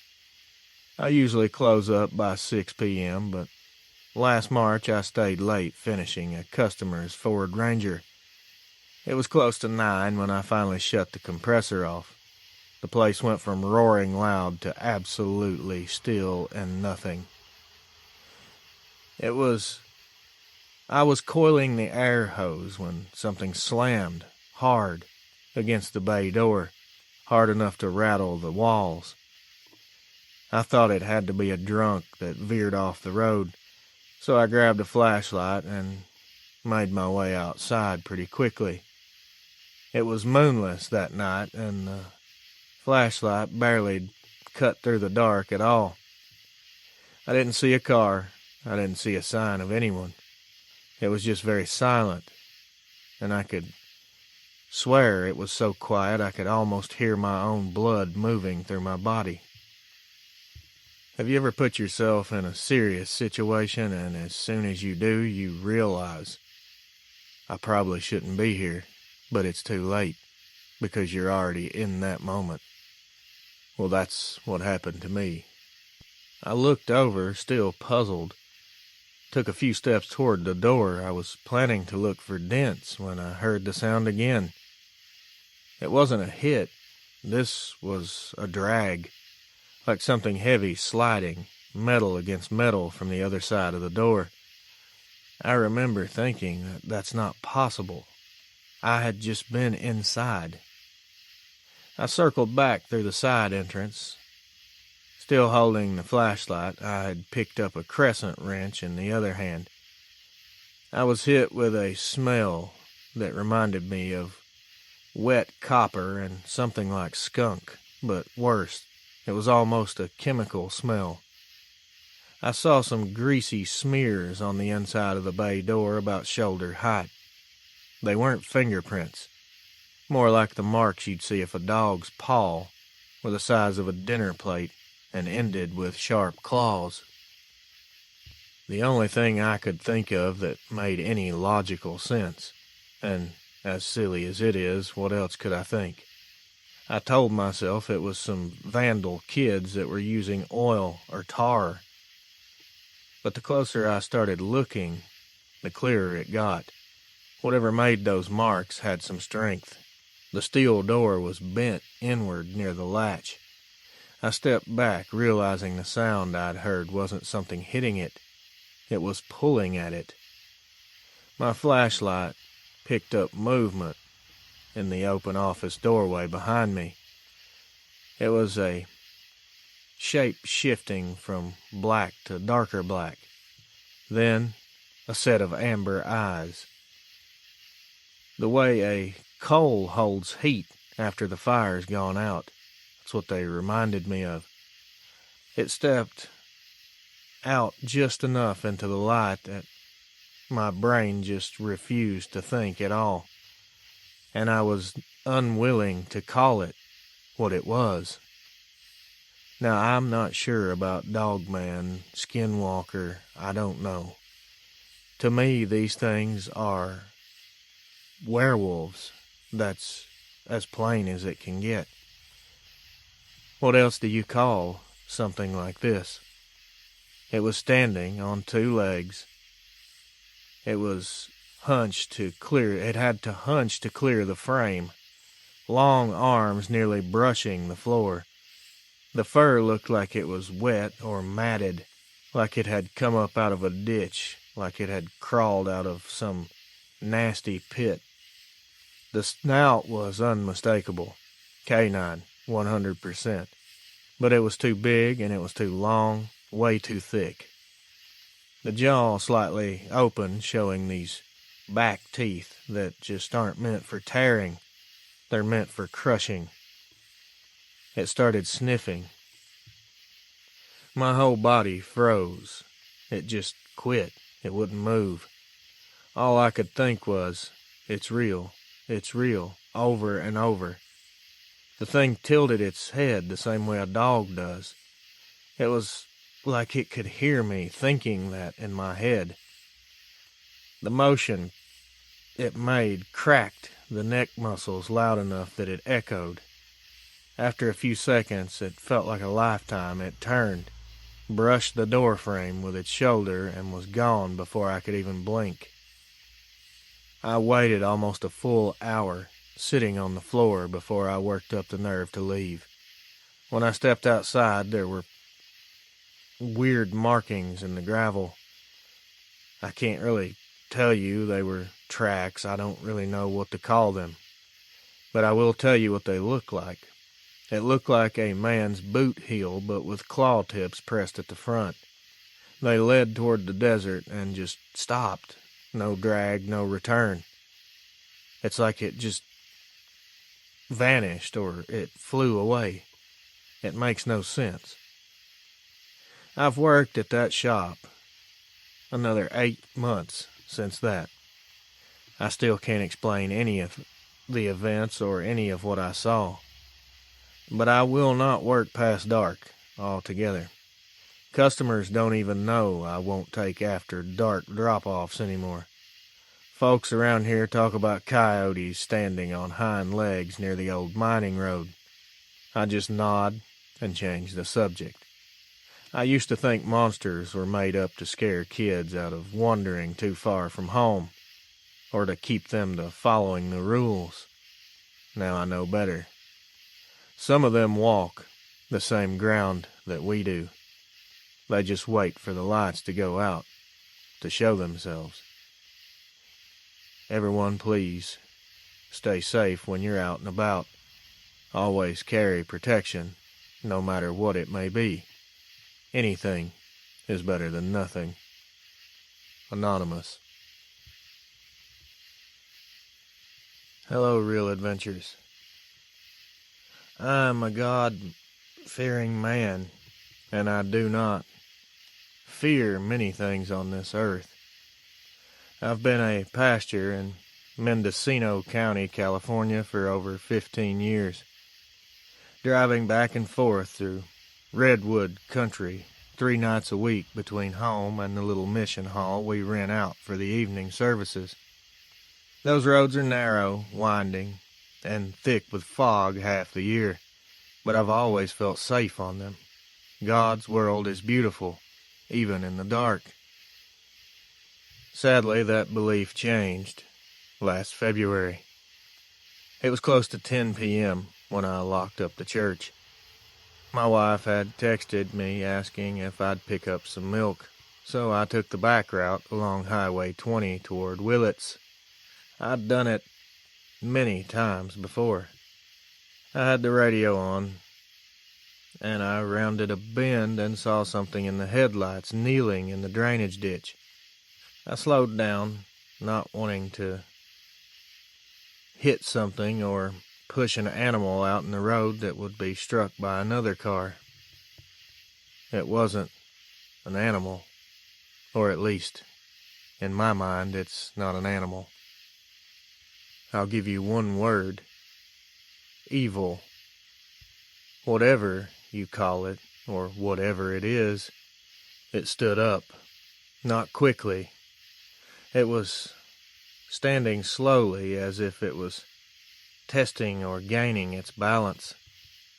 It rose until its head cleared the hood of my truck. Its eyes caught the headlights and were a bright orange, fiery color.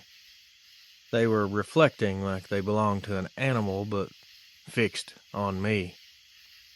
The rest of it was lean and tall. It was covered in what looked like mud-dark fur. It had a long snout, muzzle open just enough that I could see teeth glinting.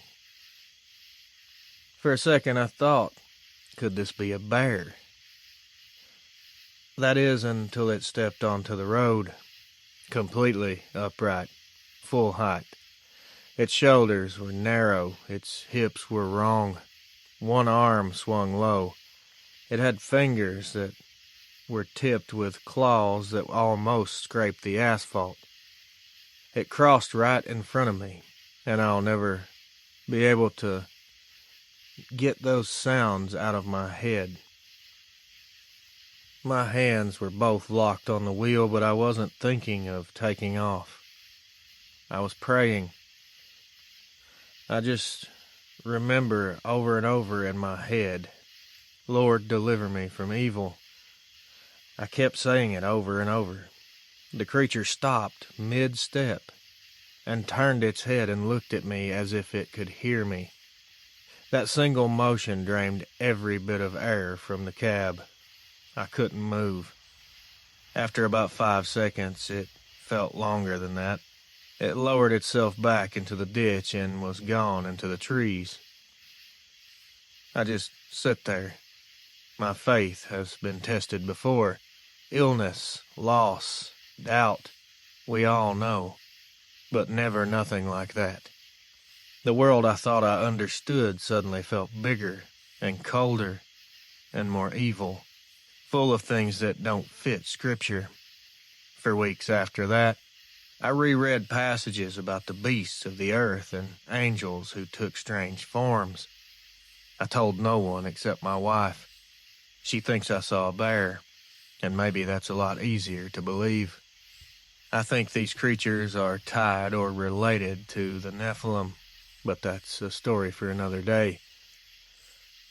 I know what a bear looks like, and I know what I saw that night was listening when I was praying. It shouldn't have understood me. It shouldn't have been able to hear me. But I felt it did. I know it did. I still preach. I still drive that same road twice a week. I keep the cab light on sometimes. I leave the radio off. I like to listen. I like to hear the whispers of the redwoods overhead. Every time I pass through there, I always look at that same spot in that drainage ditch, and I thank God quietly every time that it's empty. If that thing ever comes out and looks at me again, I'm not sure my faith or my heart could take it twice. I pray for everyone hearing this, and I pray that you never see such evil on this earth. God bless you all. Hello, Reels. My name is Lana, and I live about 15 minutes outside of Custer, South Dakota. I've been here my whole life. I love it here. The people mind their business. The Black Hills rise just beyond our back pasture, thick with pine and granite. My husband works construction, and I homeschool our boy, Jesse. He's 9 years old. The thing that happened last fall, I wouldn't have believed it if I hadn't seen it myself. And the hardest part for me is to admit that my son tried to warn me weeks before I ever took him seriously. I'll stop here for a brief pause. I've heard it so many times. People that won't listen to their kids when they tell them they saw something strange or something scared them. This is not a joke. I urge you, if your kid is telling you something, listen. It started with Jesse saying he saw the big dog at night near the trees. I thought maybe a neighbor's dog had gotten loose. Then he started saying the dog stood up. He said it watched him from behind the old windmill in the yard, standing like a person. He said its eyes were bright yellow, and it never blinked. I scolded him a bit for making up stories and told him to stop trying to scare me. He stopped talking about it after that, but I'd noticed him staring out the window after dark, scared to even go outside. I can't express to you the amount of guilt that I feel now. It will never happen again. That's why I urge people, listen to your children. They know more than you think. Anyway, the night everything changed was in mid-October. My husband was away on a job, and it was just me and Jesse. I was folding laundry when I heard him whispering in the living room. I thought he was talking to the dog until I remembered our lab had been put down months before. I stepped out and asked who he was talking to. He said, "He's back, Mama. Don't look outside." And of course I looked, because I was still in the stop telling lies mode. The lights over the back porch had turned on, They were shining across the yard toward the shed. Right on the edge of that light was something I can only describe as a nightmare-given shape. It was crouched with one hand flat on the ground and the other gripping the side of the shed door. The arm was too long. The leg was bent wrong. When it lifted its head, the light caught what looked like a werewolf shape in the dark. This thing looked like it was sopping, dripping wet, like it just came out of the creek, which it could have. The eyes weren't glowing. They were this weird shape, almost human, and they had this awareness behind them that I cannot describe through an email, or words for that matter.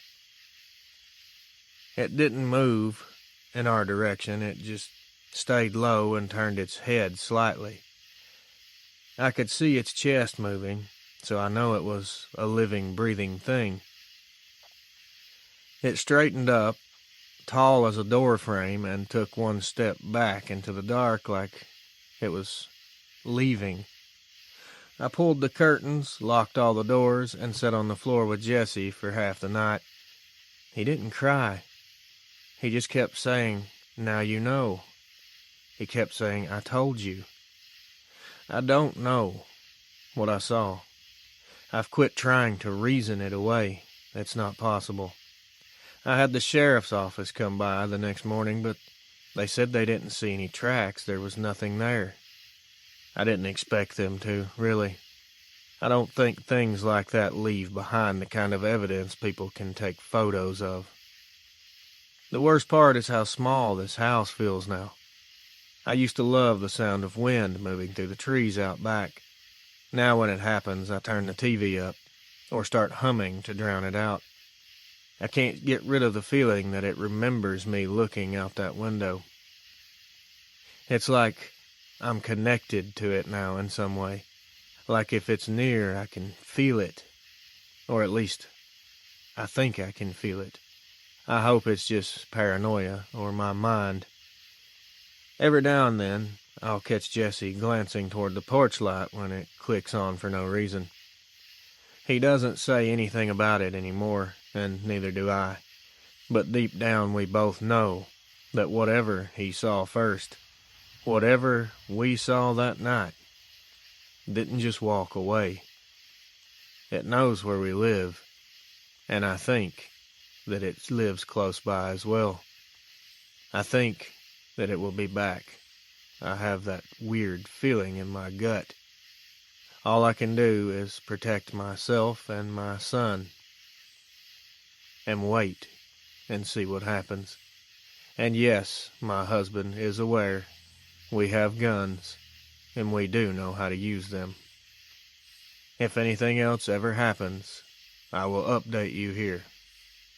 Thank you, Reels. Lana.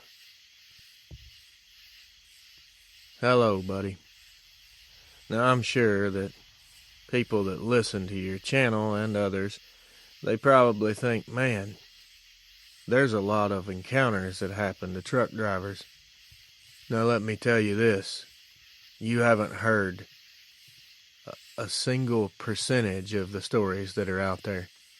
A lot of these guys refuse to talk about some of the things they've seen out there. Now, I've been driving a rig since '98, and I've seen just about everything that can end up on a highway. I've actually seen drunks dancing in the road wearing nothing but bathrobes. I mean, if you want to talk crazy stuff, we can have a conversation. Anyway, this email isn't about that. But I can say nothing really surprises or shakes me at all anymore. I've seen the worst of the worst. Or at least I had until that night on US 14 heading east out of Shell, Wyoming. It was September, about 2 in the morning. I was hauling feed grain out toward Gillette.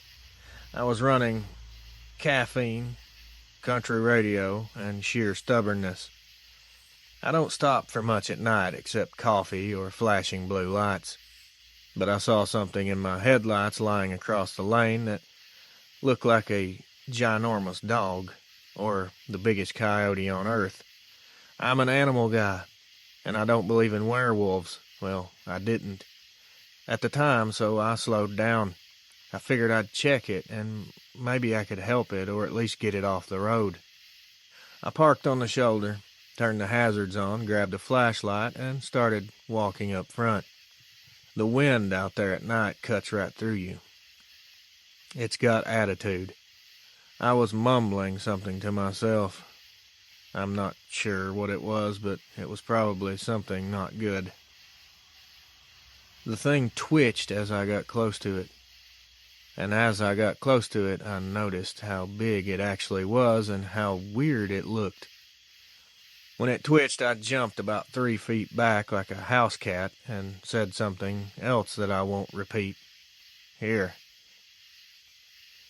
The beam hit it square, except it wasn't a dog. Not unless they started breeding them 6 feet long with shoulders like a football player.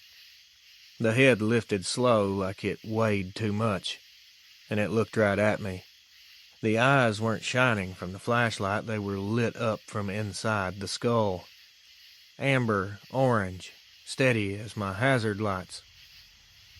Right then and there, in the middle of the road, with my life possibly on the line, my brain started arguing with itself.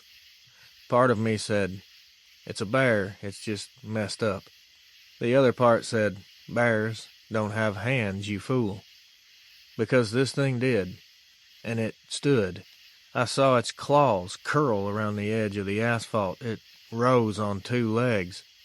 It was hunched, but still tall enough to make my trailer reflectors look low. I remember thinking, I'm about to get murdered by a Disney werewolf in the middle of Wyoming. Humor helps sometimes, right? I backed up real slow, trying not to make sudden moves, and out loud I said, "Hey, big fella, you win, you get the road, I'm just borrowing it." It tilted its head like it understood me. The sound that it made next, it was a low humming sound, almost like it was irritated I'd interrupted dinner. There was something dead in the grass behind it, a deer, I think. It was so mangled I can't really be sure. It turned, hunched back over, and tore into the carcass with a noise like wet towels being ripped. I didn't stick around to critique his table manners. I was in the cab faster than I've ever moved in my life. I nearly stripped third gear getting back on the road. Halfway to Gray Bull, I caught myself laughing, and not the good kind of laugh, the half-crazy kind where your brain's still playing catch-up. I remember thinking, well, I guess I finally met the Wyoming Welcome Committee. Now, I don't talk about this or tell this to many people. I was hesitant to do this for a long time, but you've had a few truckers come forward, and I'm not going to give my name, so what's the harm? Truck stops are full of talkers, and I'm not looking to be one of those guys. But I did go back through that stretch once during the day just to see if maybe it was a bear. Nothing was out of place. I didn't see any tracks, no sign of a bear, no blood, no anything. These days I keep my deliveries daytime only. When I see something lying on the road at night, I give it a wide berth. I figure whatever it is can finish napping in peace. If it needs roadside assistance, it can call AAA like the rest of us. Thanks, bud. Anonymous. Reels. I grew up in northwestern Connecticut, in a town so small it didn't even have a proper main street. Around here you hear old stories about woodsmen and dark walkers. My grandfather used to swear the stone walls that run through the forest were built to keep more than cattle in. He'd laugh when he said it, but his eyes told a different story. I started hunting when I was a teenager, mostly deer, sometimes turkey. I've spent more mornings in those hills than I can count. I know what black bear scat looks like, what bobcats sound like. Nothing surprises me out there. Last November I went out before dawn, parked off a dirt pull-off near Mohawk State Forest. Frost covering everything, air sharp enough to bite your lungs. It was cold as hell. I hiked in about 1.5 miles and set up near an old stone wall that's been crumbling since Washington crossed the Delaware. I was still waiting for daylight when the woods went quiet. Not calm quiet. It's like everything just shut off. It almost, in logical sense, would have had to been some type of predator moving through, maybe a bear. So I just stayed still, sit back and waited to see what walked out. A minute later, I heard footsteps, and it wasn't 4 feet. Padding, but 2, heavy, uneven. It was crunching over leaves, and it was moving slow, but keeping a steady rhythm and pace. I flipped the safety off my rifle just in case. As soon as I did that, the steps came to a stop behind the stone wall. Now this was a good 20 to 30 yards away.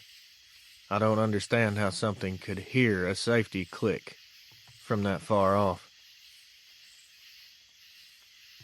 Now this thing, it knew instantly. It knew exactly where I was, and it didn't care. I whispered a soft "hey" loud enough that whatever's there could hear me clearly. I was hoping that I would hear another hunter's voice speak up as they were sneaking through. I didn't hear that. I heard this heavy breathing for a couple seconds, and then it stopped. It was almost like something was excited. I raised my rifle just enough to look over the top of that wall. Something tall was standing between 2 trees, I'd say 7, maybe 8 feet tall. It was covered head to toe in dark brown, slick fur. It looked thick, but it wasn't shaggy.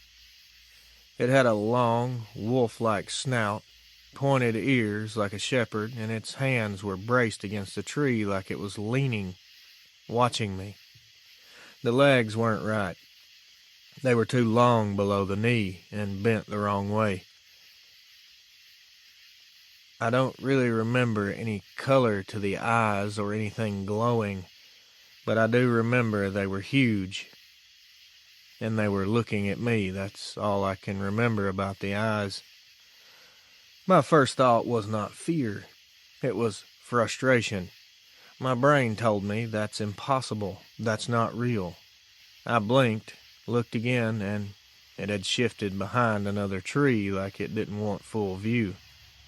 I could hear it scraping its claws against the bark. That's when the adrenaline kicked in, hard enough to make my teeth hurt. I didn't shoot. I couldn't.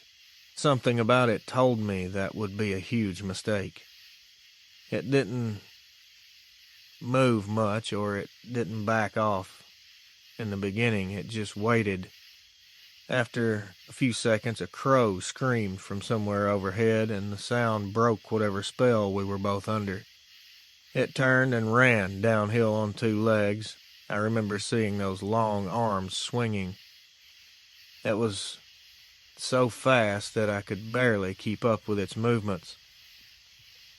I didn't think, I just packed up.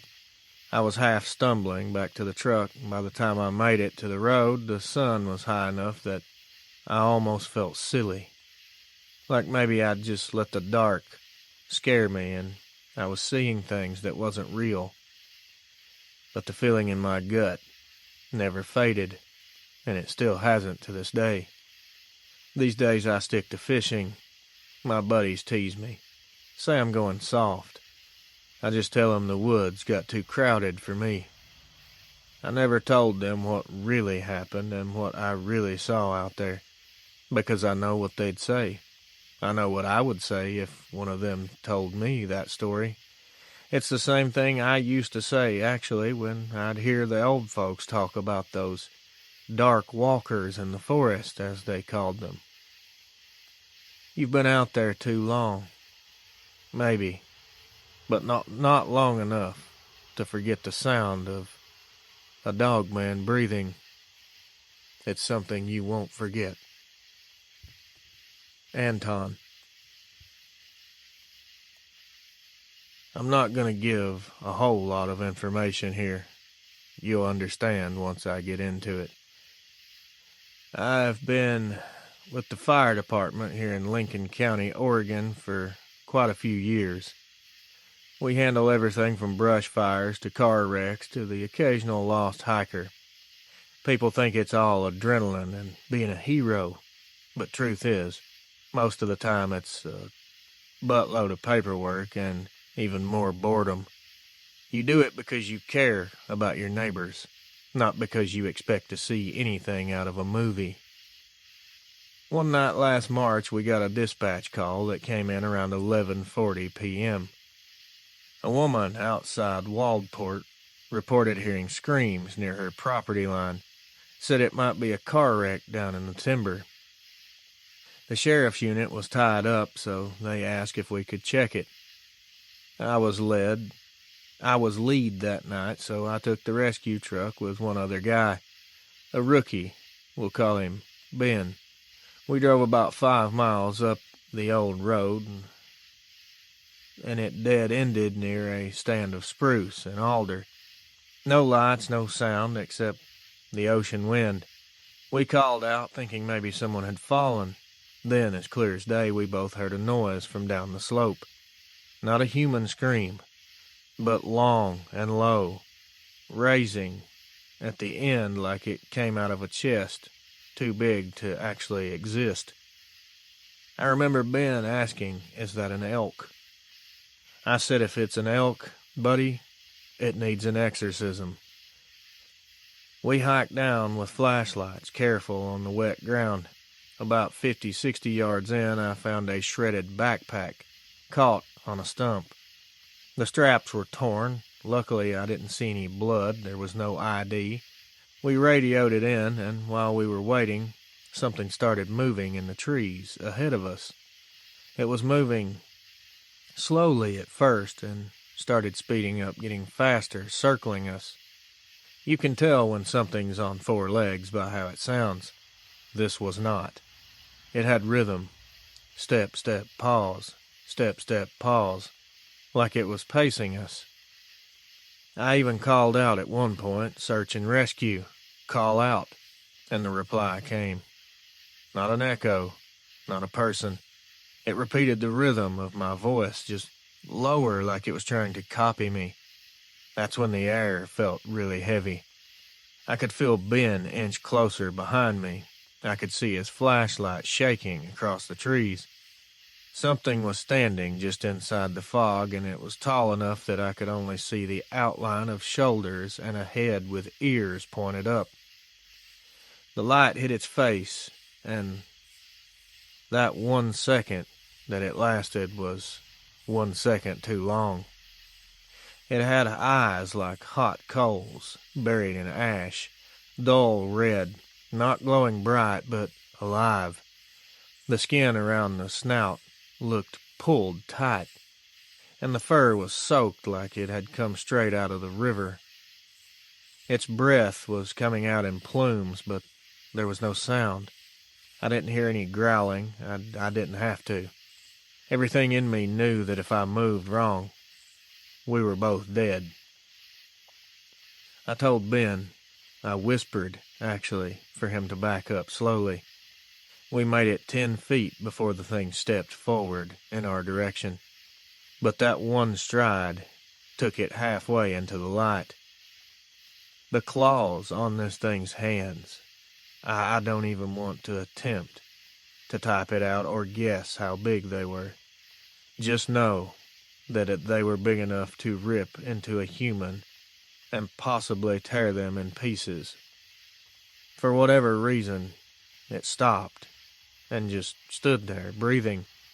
I don't know if it lost interest or if it decided to let us go, but it never chased us. We got to the truck, and took off. The sheriff's deputy showed up an hour later and said they didn't find anything. Nothing, no missing person. We filed our report as unconfirmed animal sighting, and that's as far as it went. Now, I don't know whatever happened with the backpack we found, but nothing ever came of it, and there was nothing in it to ID anyone, and there was no missing persons report, so we just assumed someone lost it or the wildlife had dragged it off into the forest. Now, I've fought wildfires that burned half the ridge. I've pulled people out of twisted cars that didn't look like anyone could have survived. I've carried a body out of a house that didn't make it through the night. But nothing I've ever done compares to looking into those eyes and realizing there's something out there that doesn't fit in our world. Before that night, if you'd told me monsters were real, I would have called you a nut job and probably laughed. I'm a man of reason and training, not campfire stories. But now every time I hear the siren go off and grab my gear, there's a part deep inside of me that wonders what's waiting out there this time, and whether the next call will remind me all over again that I've already met one of these things. They are out there, and they don't care if you believe in them or not. Keep that in mind when you're out in the woods. Anonymous.